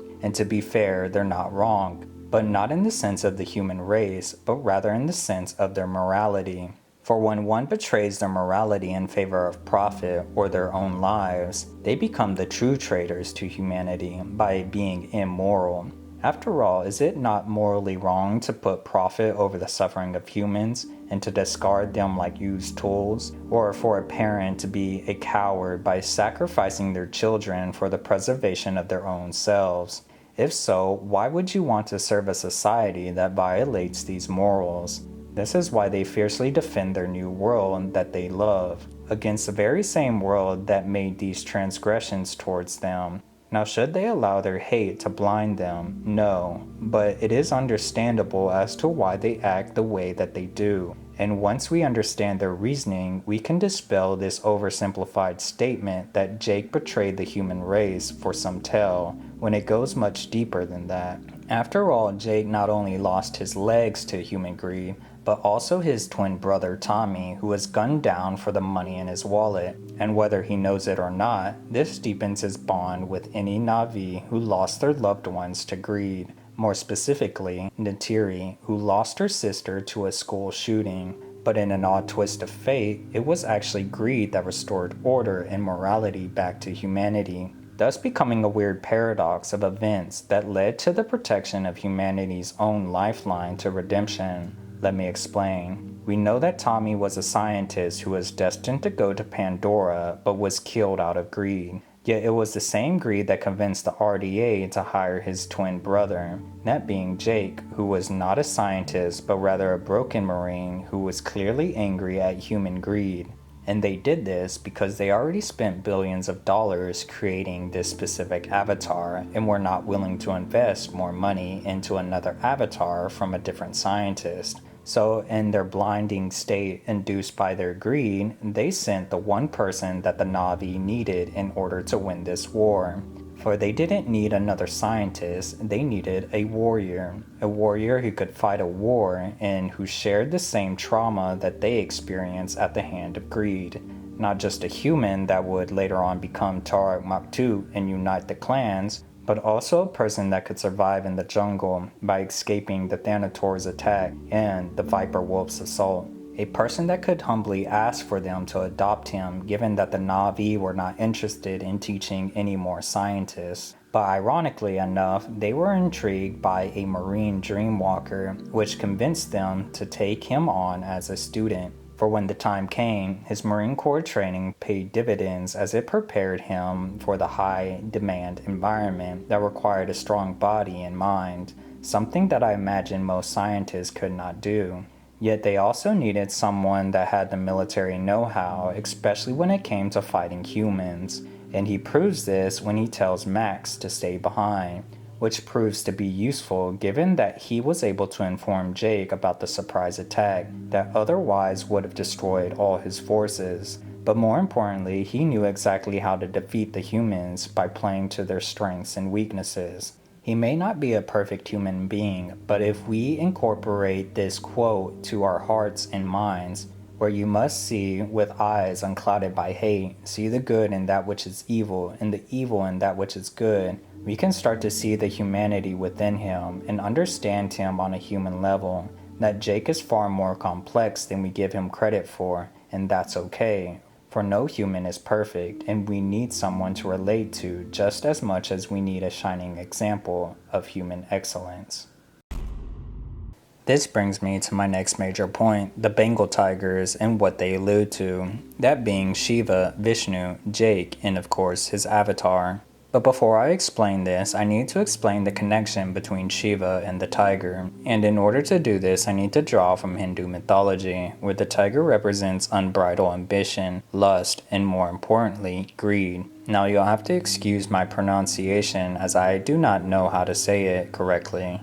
In the Shiva Purana, a group of sages instruct a tiger to kill Shiva, and yet the tiger is killed in this altercation. This allowed Shiva to skin the tiger and wear it, as it symbolizes his ability to conquer all his base instincts and desires. Now, how exactly does this connect to Avatar? Well, instead of killing the tiger, it decides to continue the story by resurrecting the animal from its extinction. And we can see this at the very beginning of the film, where the tiger is given a second chance at life, despite the fact that they represent greed in Hindu mythology. And we know that humans suffer from greed, as it is the reason for the resource wars, Tommy's death, Jake's disability, Pandora's invasion, Earth's dying state, and ultimately the immorality of humans. So in a weird way, this is telling the audience that humans are given a second chance, just like the Bengal tigers of India.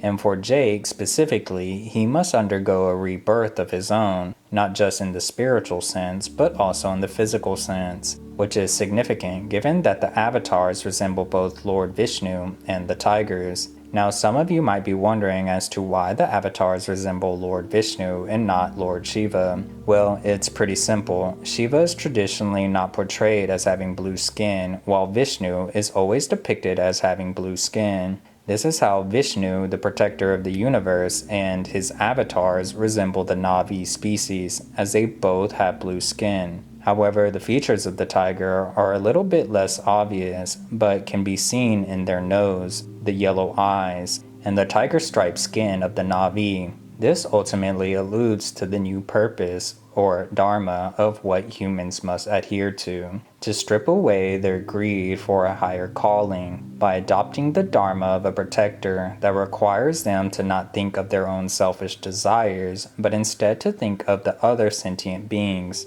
And for Jake, this becomes exponentially true, as he must follow his dharma by becoming the avatar of Vishnu, the protector of the universe, while also retaining his indomitable spirit as a warrior that is quite reflective of a tiger's ferocity. After all, he is still a marine, and when war calls upon him, he must fulfill his dharma by protecting the good within this world, but also not allow his ambitions to make unjust and immoral acts. This is why he protects Pandora, but does not kill the humans after the war, and instead spares them by sending them back into space. This brings me to the quote again, where you must see with eyes unclouded by hate, see the good in that which is evil, and the evil in that which is good. Despite the humans and the tigers becoming consumed by their greed, they were still given a second chance.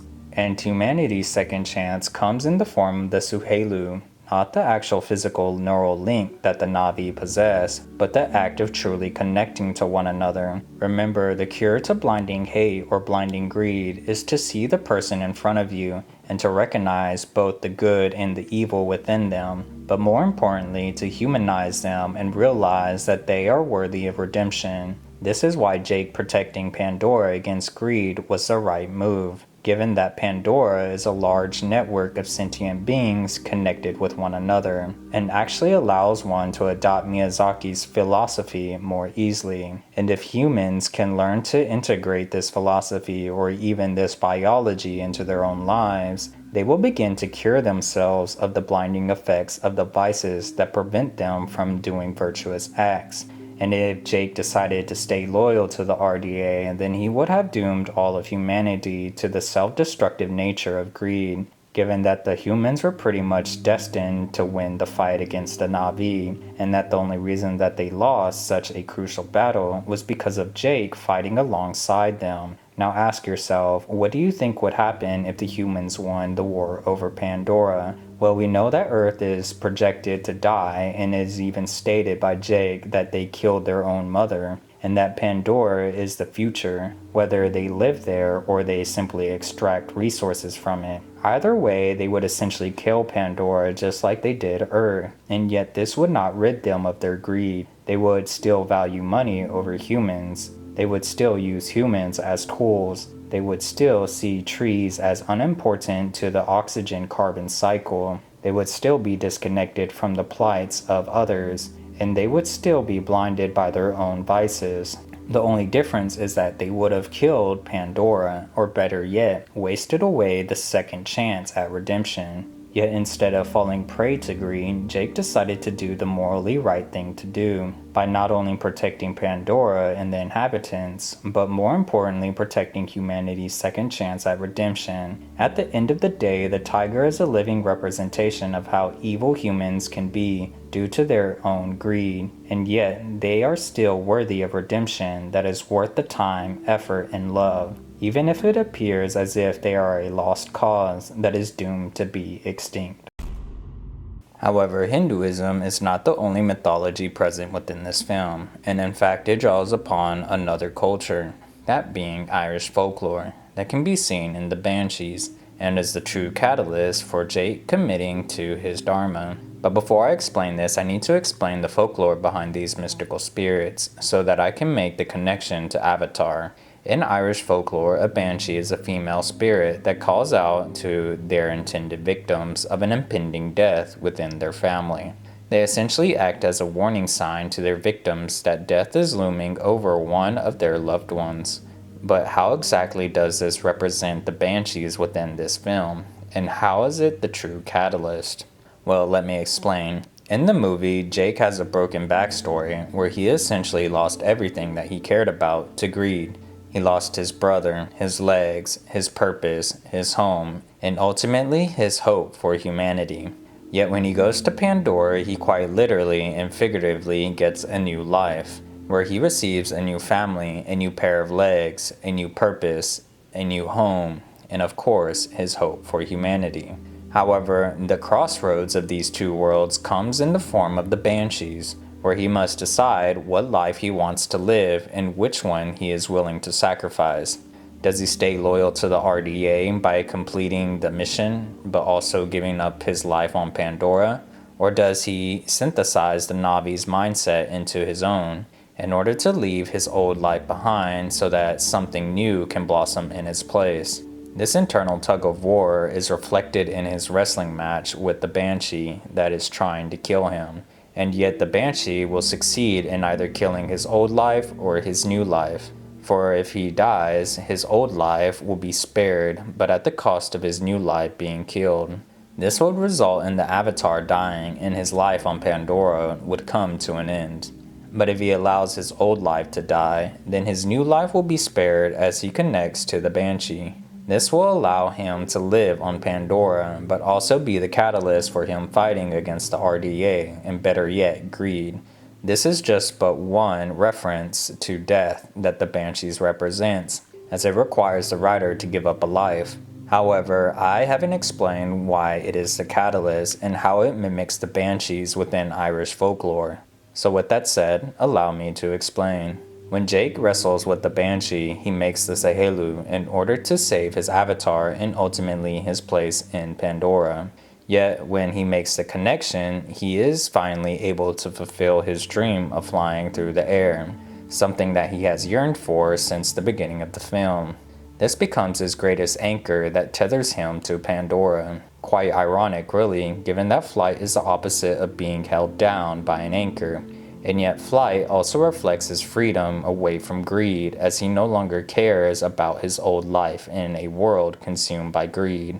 But regardless, he is getting a wake-up call, or rather a call from a Banshee, for whether he likes it or not, war is on the horizon. And at this point, he knows he cannot allow human greed to consume this new world that has given him so much. This becomes the ultimate death call that the Banshee mimics. That if humans continue to go down this path of greed, they will destroy Pandora, which will lead to the second chance being wasted, and will eventually lead to their own self-destruction. And he believes in second chances, given that he was given a second chance himself and is living proof that humans are worthy of redemption, that there is a cure for hate, pride, and greed, and that they don't have to live in unnecessary suffering anymore. This is how the Ikran ultimately mirror the Banshees in Irish folklore, that tells their victims of a future death, only instead of it being a single family member, it's a warning to the death of the human race. That if he fails, then all humanity will perish. For let's not forget that Jake is actually the last human being that the Na'vi are willing to give a second chance, given that they completely gave up on the scientists before Jake even arrived at Pandora. And if he fails, then this would only prove their assumptions of humans not being worthy.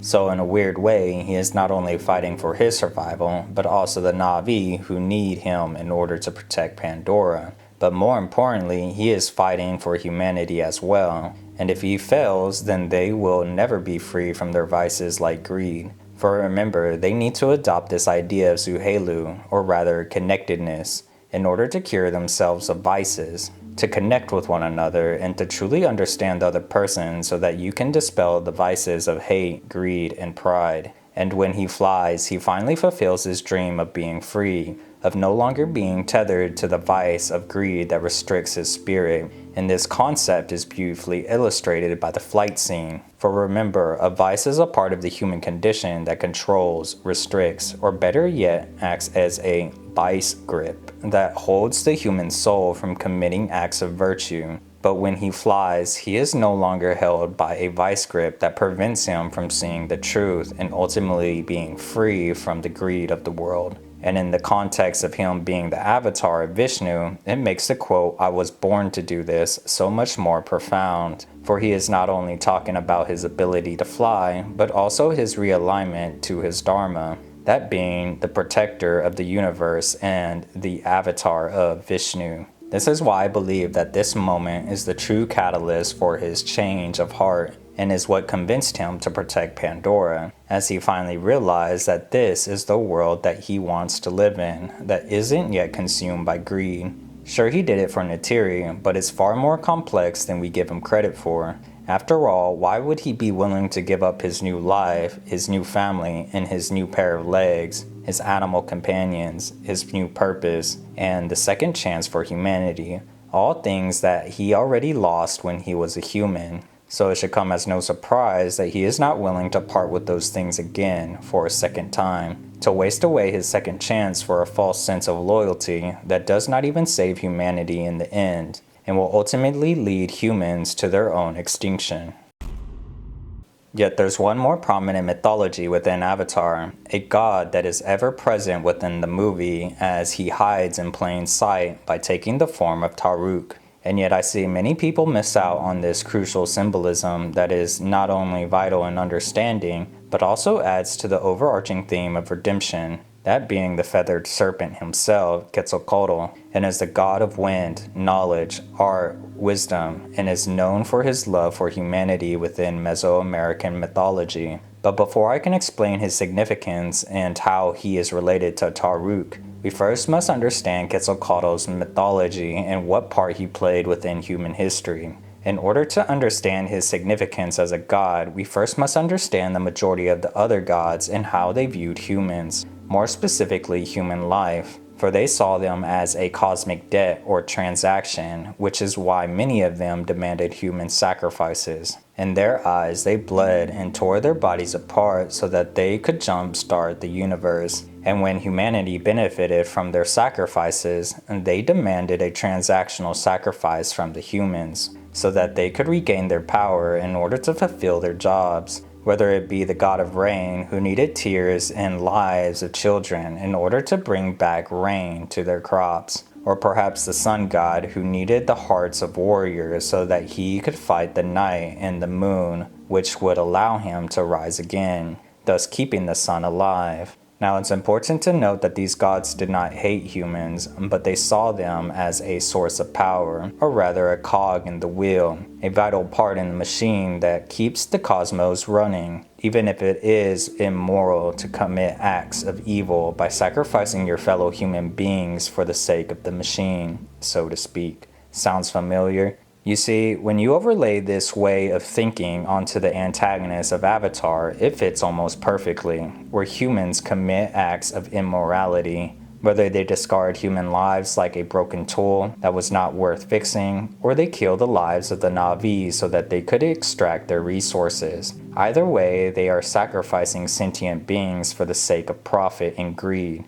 to keep the machine running by maintaining a steady stream of unobtainium, so that the primordial earth can stay alive, or better yet, to keep human greed alive. However, Quetzalcoatl despised this practice and actually demanded that the humans make animal sacrifices in the form of snakes and birds, animals that mirrored his own image, as he was telling them that he is willing to sacrifice himself for the sake of humanity. But some of you might be asking yourself, how exactly does this connect to Taruk? Well, in order for me to make this vital connection, I first must tell you of how Quetzalcoatl played a part in human history. So far we know that Quetzalcoatl essentially sacrificed himself for the sake of humanity. And when you say it like that, it sounds awfully familiar to the story of Jesus, who sacrificed himself for humanity. But again, how does this play a part in human history? Well, when the Spanish conquistadors conquered Mesoamerica, they learned of their human sacrifices and deemed them as unworthy.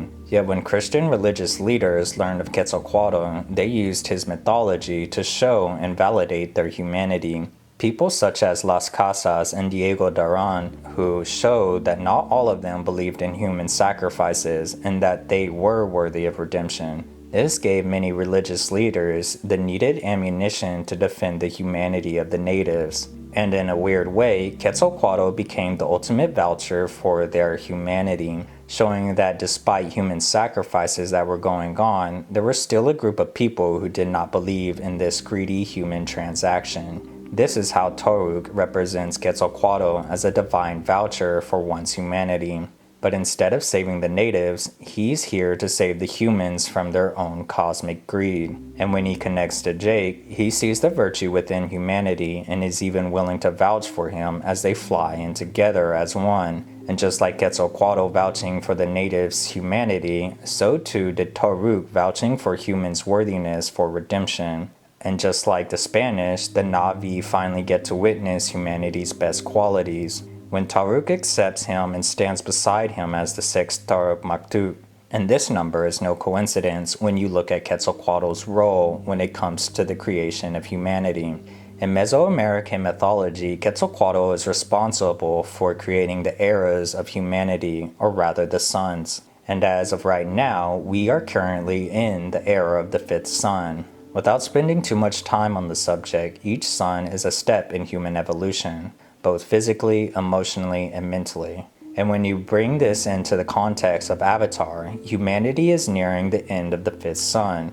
We know this because there has only been 5 other Taruk Maktuks, thus making Jake the sixth one that will usher in the sixth sun, and will in turn lead humanity into a new step into human evolution, where humans can truly connect with one another so that they can fully understand the person to their left and right, to see the good within evil and evil within good, so that we are no longer blinded by hate, pride, and greed. A step in human evolution that is not bounded by these vices. This is the ultimate lesson within Avatar, to truly connect with one another in order to cure ourselves of our vices so that we can choose love. And the best part about all of this is that we don't need a neural link to achieve this. For Jake has shown us from the very beginning that humans are capable of understanding one's plight without needing to have a Na'vi's biological mechanics. All we have to do is peer deeper into their souls by opening our hearts and minds to their struggles by using knowledge, wisdom, and love, which is ironic given that Quetzalcoatl is the god of knowledge, wisdom, and love.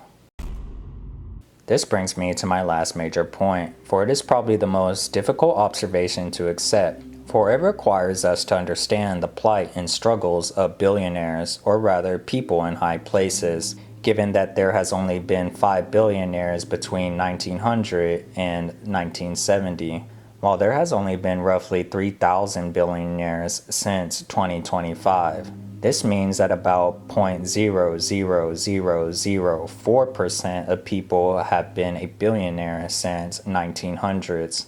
This roughly means that there exists 1 billionaire for every 2.5 million people in the world since the 20th century.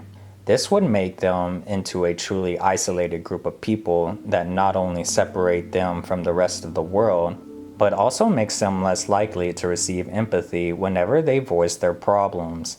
And we know that they have problems because no human is immune to the struggles of the human condition, as they suffer just as much as we do.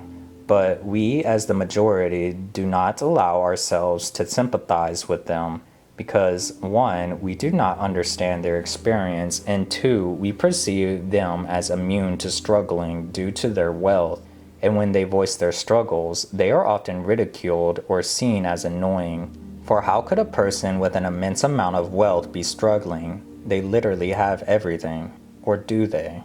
This dilemma can be seen in the video game Mixtape, which was produced by a billionaire's daughter by the name of Megan Ellison.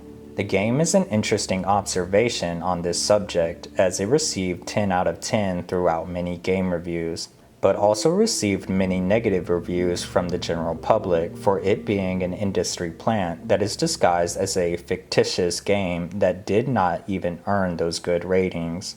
And to be honest, I completely agree with them, as it does not have the true markings of a good game, for it is hollow and stale with the dying soul. However, I have to defend Mixtape for subconsciously being a great piece of art that tells the truth behind being a child of a billionaire. Let me explain. We know that this so-called game is heavily criticized for not having any real gameplay, and I completely agree. But when I see this as a subconscious decision made by Megan. Think about it. She's a billionaire's daughter who probably got every material desire that she ever wanted and has probably faced little to no resistance within her life. This very experience mirrors the same gameplay experience within the game, as the player faces no real resistance within the game. For there is no dying in this game, and you can't really mess up the minuscule tasks that have no weight and have no stakes. There are essentially no failures within this video game, which is an alien and repulsive world to the general public, who have faced failures throughout their lives. Heck, even the supporting characters do not give pushback to the main character, which I imagine to be a reflection of the innate experience of living as an ultra-wealthy person, where they face no pushback from their friends and colleagues who learn of their financial status, where they treat them differently so that they can stay in the good graces of them, which will allow them to receive the financial benefits of being their friends. Mixtape ultimately shows the odd paradox where being wealthy is not a blessing as many perceive it to be, but a spiritual burden where having a genuine relationship is nearly impossible, where human connection becomes utterly scarce as you simply go through the motions in this cold world that doesn't want to hear your grievances, and the people around you don't want to have a genuine connection due to the fear of losing their financial access to you. This is what causes the main character to act out in an insufferable way, as she threatens to burn down the town. And despite this scene being repulsive, it is a real human condition that I imagine many children of billionaires feel, as they can't even receive the attention of their parents that they desperately yearn for, given that their own parents do not even prioritize their own children in terms of giving them a genuine relationship and raising them to be better than them. And why would they? Their time is monopolized by the companies that they are running. In short, their parents are too blind by work and greed to realize what's truly important in life, that being a human being's life, quite similar to the themes of Avatar, where the RDA is so blinded by greed that they fail to recognize the suffering of humanity. There's an African proverb that illustrates this very scene and speaks to the very real dangers of abandoning one's child, where the child who is not embraced by the village will burn it down to feel its warmth. Now, do I agree with these actions? No, but I can understand as to why someone would do this. And I also recognize why Megan made a piece of art that is repulsive but also true to her tragic experience. In short, I believe she used her own personal experience to make a piece of art that mirrored her own life. And in a weird paradoxical way, she actually connected to the audience without them even realizing it. For she revealed the repulsive life of living in a world where there are no failures, no pushbacks, and no real human connections. Mixtape may be a horrible and hollow video game with a dying soul, but I would also argue that living a life as a billionaire's daughter is also a horrible and hollow way to live, and that no one should live a life that slowly spoils one's humanity while suffocating their soul. And the gaming community proves my point. For the collective of humanity could hardly stand playing the game for only 3 hours. Now just imagine living your life in a cold and heartless simulation, where you never fail, there is no pushback, and where human connection is more rare than water on Mars. And a major misconception about art is that it is supposed to make you feel good, when in fact art is just designed to make you feel, whether it be good or bad. For let's not forget that humans possess both positive and negative emotions, whether those emotions be joy, hope, affection, and love, or anger, despair, repulsion, and disgust. And that art is not measured by the emotions that it evokes, but rather how well it evokes said emotion. A prime example of this can be seen in Obsession, where we must look at the worst in humanity, where the main character imposes his will on his object of desire and has no qualms about it. It isn't until she acts against his will that he begins to cower in fear by seeking a solution for his disgusting behavior. Now, I'm not going to ruin the film for you, however, I will say that the film is morally disgusting and is actively warning us not to go down this path of pride, especially when it involves someone else's will. And just because I am repulsed or disgusted does not mean that this movie is bad, and in fact it is a great piece of art that fulfills its job of making me feel this way. The same could be said for Mixtape, that despite not intending to be repulsive, it accidentally revealed a hidden truth behind the life of a billionaire, However, the life of a billionaire doesn't have to live this way, for there is a story that explores this very issue, and is actually the first written story in human history. That being the Epic of Gilgamesh, where he was a human god king that ruled over Mesopotamia, where he faced no resistance, was ultra wealthy, received whatever he wanted, had the strength of a god, and ruled his world with absolute authority. He essentially became the spoiled brat of the modern day, and was deprived of human connection. Yet when the gods created his equal in Enkidu, he instantly became friends with him, but not because he praised him. No, Enkidu wrestled him for several days as he pushed back against him and fought against his will, something that no one else was brave enough to do. For Enkidu did not fear his status, his strength, or his lineage, and instead he respected him by wrestling against him with all his might, something that no one else was willing to do. This is how the human condition allows us to find our humanity within one another. A violent tug-of-war that strips away the illusions and reveals the humanity behind a person or a piece of art. If Megan represents Gilgamesh, then by that logic, the collective of the general public for Mixtape represents Enkidu, which is quite poetic considering that Enkidu was made solely because of the general public voicing their grievances, just like the general public pushed back on Mixtape. And to add to the significance, both the general public and Enkidu are wild and chaotic by nature. Thus, they cannot be controlled even by the ultra-wealthy.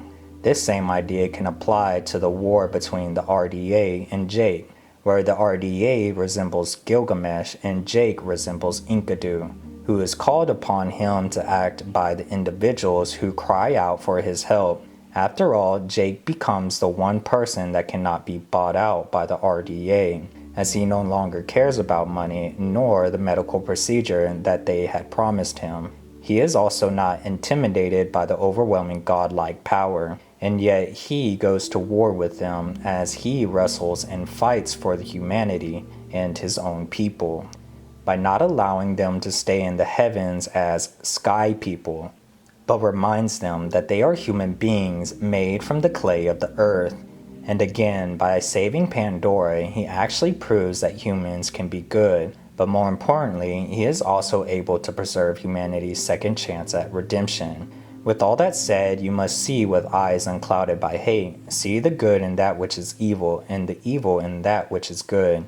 When we open our hearts and minds to the suffering of the isolated, we can start to see the humanity within a person that has been trapped in a golden cage, where ultimate wealth appears to be good, and yet the spiritual weight is so depressing that it crushes the soul, and thus becomes an evil to the human experience. Whereas a repulsive game like Mixtape may appear to be evil, but it is actually a good piece of art that evokes a missing piece that the material world cannot fulfill.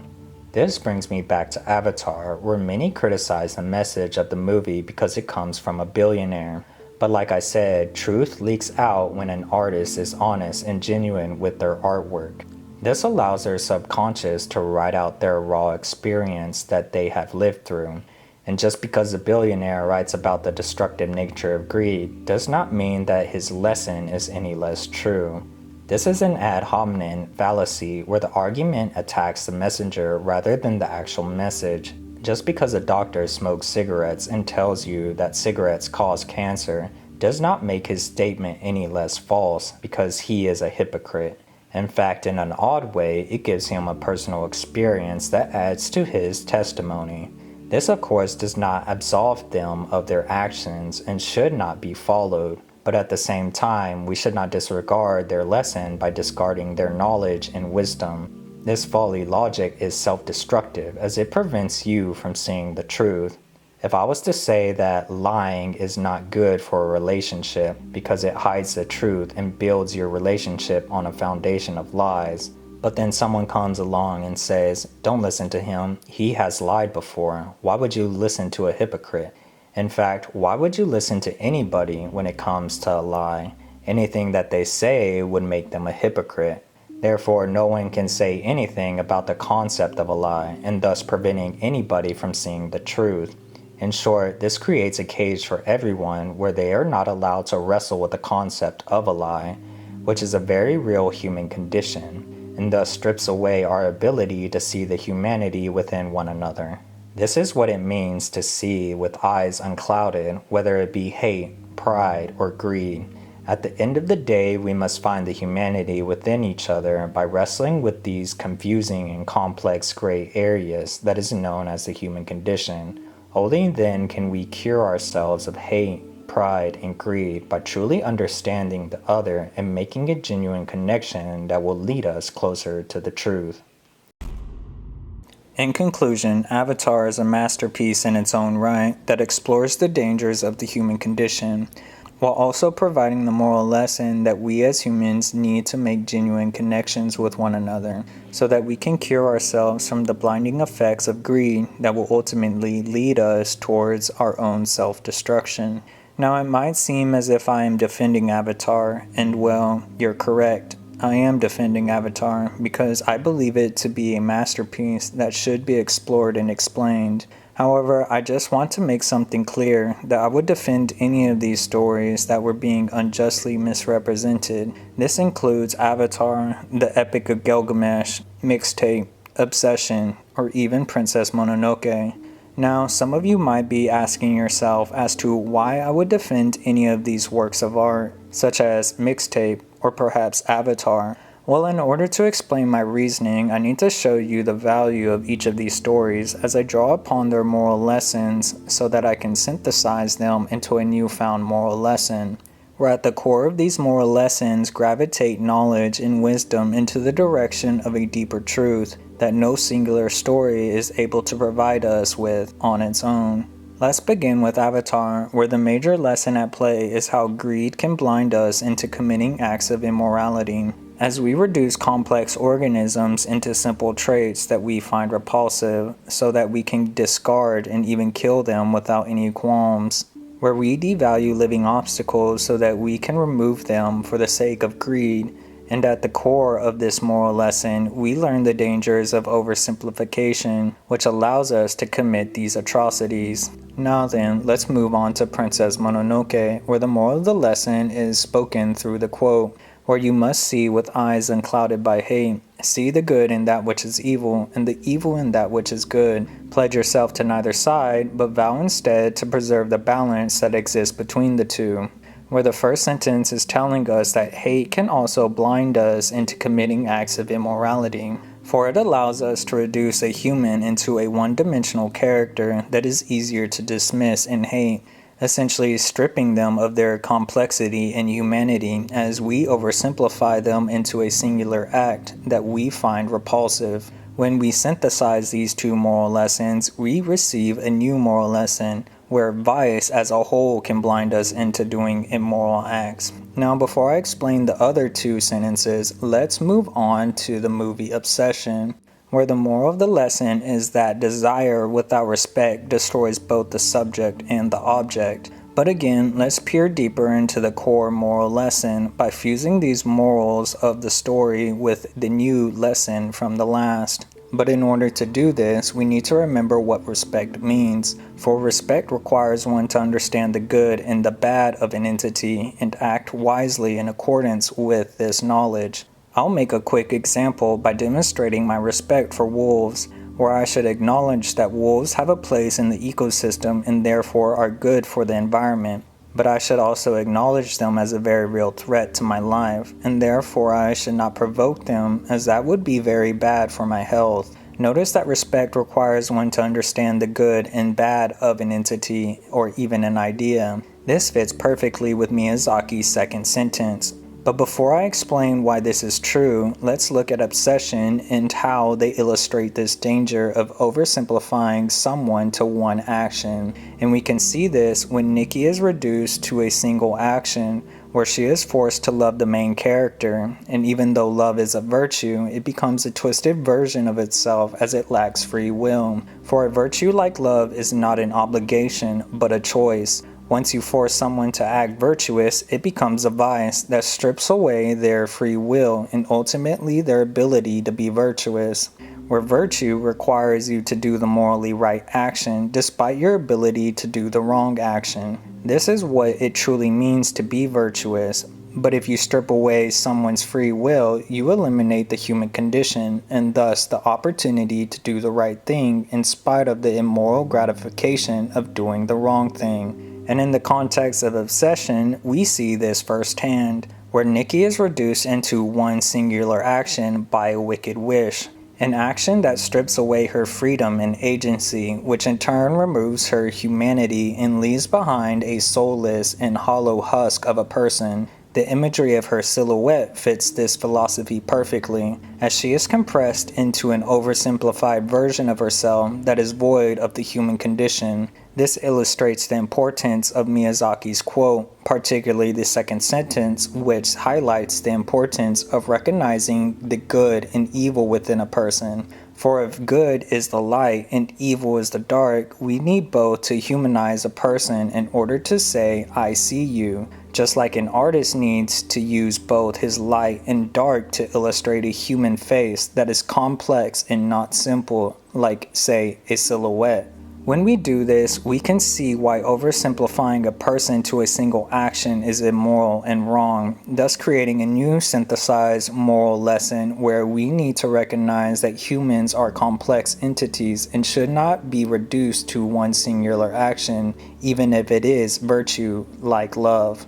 As for Mixtape, I believe the moral lesson is not only hidden but unintentional, as it tells us that we should not live in a world that is void of suffering, struggles, and failures. And when the gaming community rejected the cold and soulless video game simulation, they were essentially rejecting the oversimplified life of a billionaire that severely lacked the human condition, where the human condition is not always pretty, comforting, or perfect, but it is what allows us to find our humanity and virtue. This exemplifies the core moral lesson within four stories, where we should not oversimplify people and art, as it is immoral and bad for the soul. For it allows us to dismiss the artwork as trash and does not allow us to see the complexity within this silhouette. Lastly, this brings me to the Epic of Gilgamesh. Ironic considering it is the first written story, but shows us that we as humans have always had the internal battle that mirrors the human condition, and can be seen when Gilgamesh wrestles with Enkidu. This scene illustrates Miyazaki's third sentence perfectly and shows us why we should not oversimplify people or art, but instead wrestle with a person's morality so that we can see their humanity in a person that we perceived as one-dimensional. And if we apply this philosophy to art, we can also understand the moral lesson of a story that we see as trash. It may be an exhausting mental battle, but when we find the courage to confront these void-like silhouettes by participating in these wisdom wrestling matches, we can grow as a human being that allows us to sift through our own human condition so that we can realize a core truth that no one story can provide us with.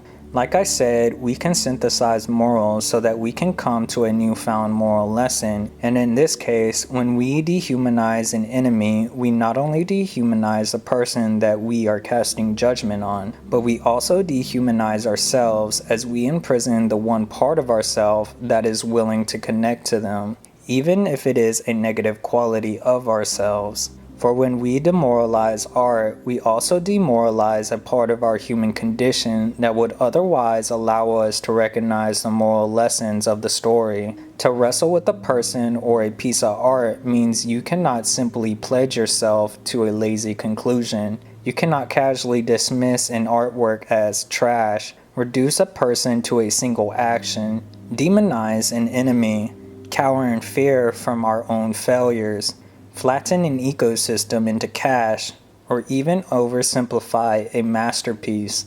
This is why I do not pit two stories against each other, but rather draw upon their knowledge and wisdom to strengthen one another, so that we can highlight the underlying truths that consistently repeat. And this same concept of synthesizing moral lessons can be applied to us humans. Let me explain. Now, it might seem as if I hate these critics who disagree with these stories. However, this is not the case, and in fact, I appreciate what they do, and in a weird way, I love their passion to voice their very real grievances with these films. Like I said at the start of this video, I was inspired to make this video analysis because of a person challenging the movie Avatar. In short, if it wasn't for his video, I wouldn't have made this in-depth analysis, which led me to explore the hidden symbolisms, the mechanics, the world, the animals, the complex characters, the actions, and of course, the moral of the story. In fact, I would also wager that the critics of the years influenced James Cameron and helped him to develop the sequels of Avatar, as it provided him with pushback on his ideas, which ultimately shaped the outcome of the series.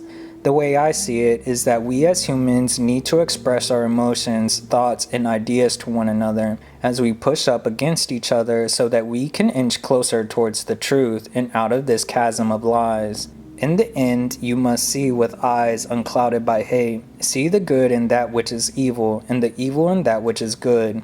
Pledge yourself to neither side, but vow instead to preserve the balance that exists between the two, so that we can truly connect to our fellow human beings and choose love. Only then can we truly say that I see you, or rather, another way of saying I love you.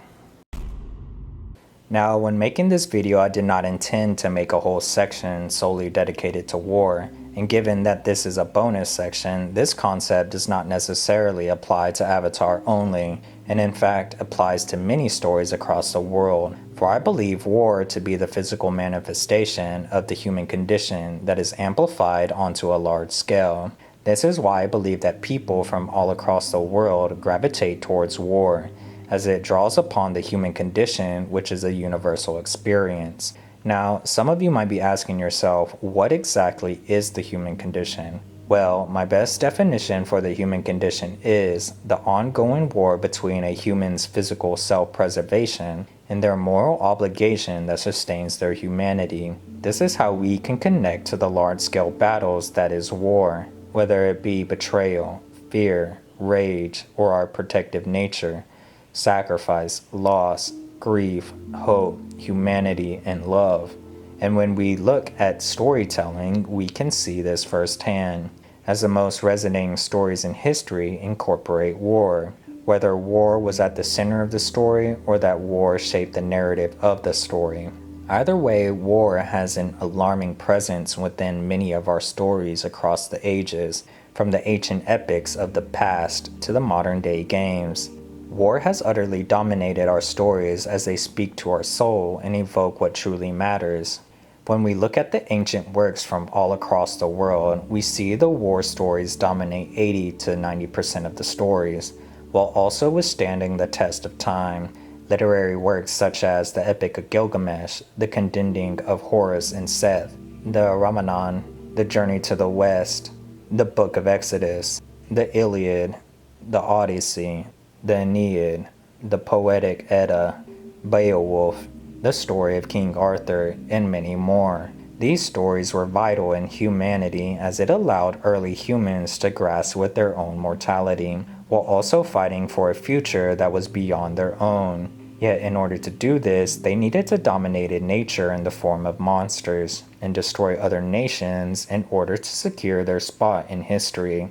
This, however, cost them their humanity, which would in turn cause them to look inward at the end of the war, as they were forced to wrestle with their actions, where many of their stories developed into the mapping of the human condition. And this rings true for films as well, where war utterly dominates the box office, given that 14 out of the top 20 highest grossing films have war within their stories. In fact, the top 4 films on this list specifically revolve around war. Stories such as Avatar, Harry Potter, Avengers, Mad Max, Star Wars, Neza 2, The Lion King, Inside Out, Gladiator, Pirates of the Caribbean, Hunger Games, 300, Batman, Man of Steel, The Matrix, Transformers, Lord of the Rings, Game of Thrones, Invincible, X-Men, Avatar The Last Airbender, Princess Mononoke, and many more to come, all stories that display the cost of war and the internal struggles of the human condition, where we have a tug of war between our physical existence and our humanity, Yet with these stories focus heavily on the visual actions of the individual and the institutions who participate in these wars. This gives us a visual display of their atrocities as they wrestle with their actions, whether they realize it in the moment or in the aftermath of war. And yet we can quite literally see their humanity on full display as they choose to sacrifice their own well-being for the betterment of others, so that they not only keep their humanity intact, but also preserve hope for the future. As for anime, it is no different, as war dominates this genre as well, given that 15 out of the top 20 highest grossing animes incorporate war into their narratives, where war is present within Pokemon, Dragon Ball Z, Mobile Suit Gundam, First of the North Star, Yu-Gi-Oh!, Neon Genesis Evangelion, Naruto, Demon Slayer, Sailor Moon, Attack on Titan, One Piece, Berserk, Claymore, My Hero Academia, and many more to come. Now, these stories excel at showing the emotional side effects of war and how they mimic the human condition. But instead of just showing the raw visual events of war, it draws upon the emotions that come out of war that films otherwise could not do to the same effect. But more importantly, anime is able to evoke a strong, deep, and resonating human emotion that mimics the event itself, whether it be fear, grief, shame, rage, betrayal, or despair. However, it also uses the good side of humanity by portraying the positive emotions that speak to our soul and give us impetus to do better, such as brotherhood, relief, resilience, courage, triumph, sacrifice, hope, humanity, and love. Lastly, video games are overwhelmingly dominated by war, where 16 of the top 20 highest grossing game franchises incorporate war into their stories. This can be seen in Call of Duty, Fallout, Elder Scrolls, World of Warcraft, Fear and Hunger 2, Dragon Age, Mass Effect, Grand Theft Auto, Minecraft, Mario, Assassin's Creed, Witcher, Legend of Zelda, Last of Us, Doom, Gears of War, Helldivers, Dark Souls, Elden Ring, Halo, God of War, and so much more in the future. All stories that expose the human condition within the context of war, but instead of books, films, or even animes, games do not simply tell you the story of war. Rather, they give the player a unique experience of allowing them to make their own decisions, whether it be choosing a weapon, a romantic partner, a class, a faction, a pivotal position in war, or simply choosing to continue despite the failures of death. This not only allows the audience to see their own mistakes, but more importantly, it allows them to wrestle with their actions that other mediums cannot do. But again, on the flip side, we as an audience feel the emotional gravity of success when we overcome these trials and tribulations that test our humanity, as we fight for an idea that is beyond ourselves. And yet, at the core of all these stories, we see a running theme where we as humans must find it within ourselves to protect hope, our humanity, and love, even at the cost of our own lives.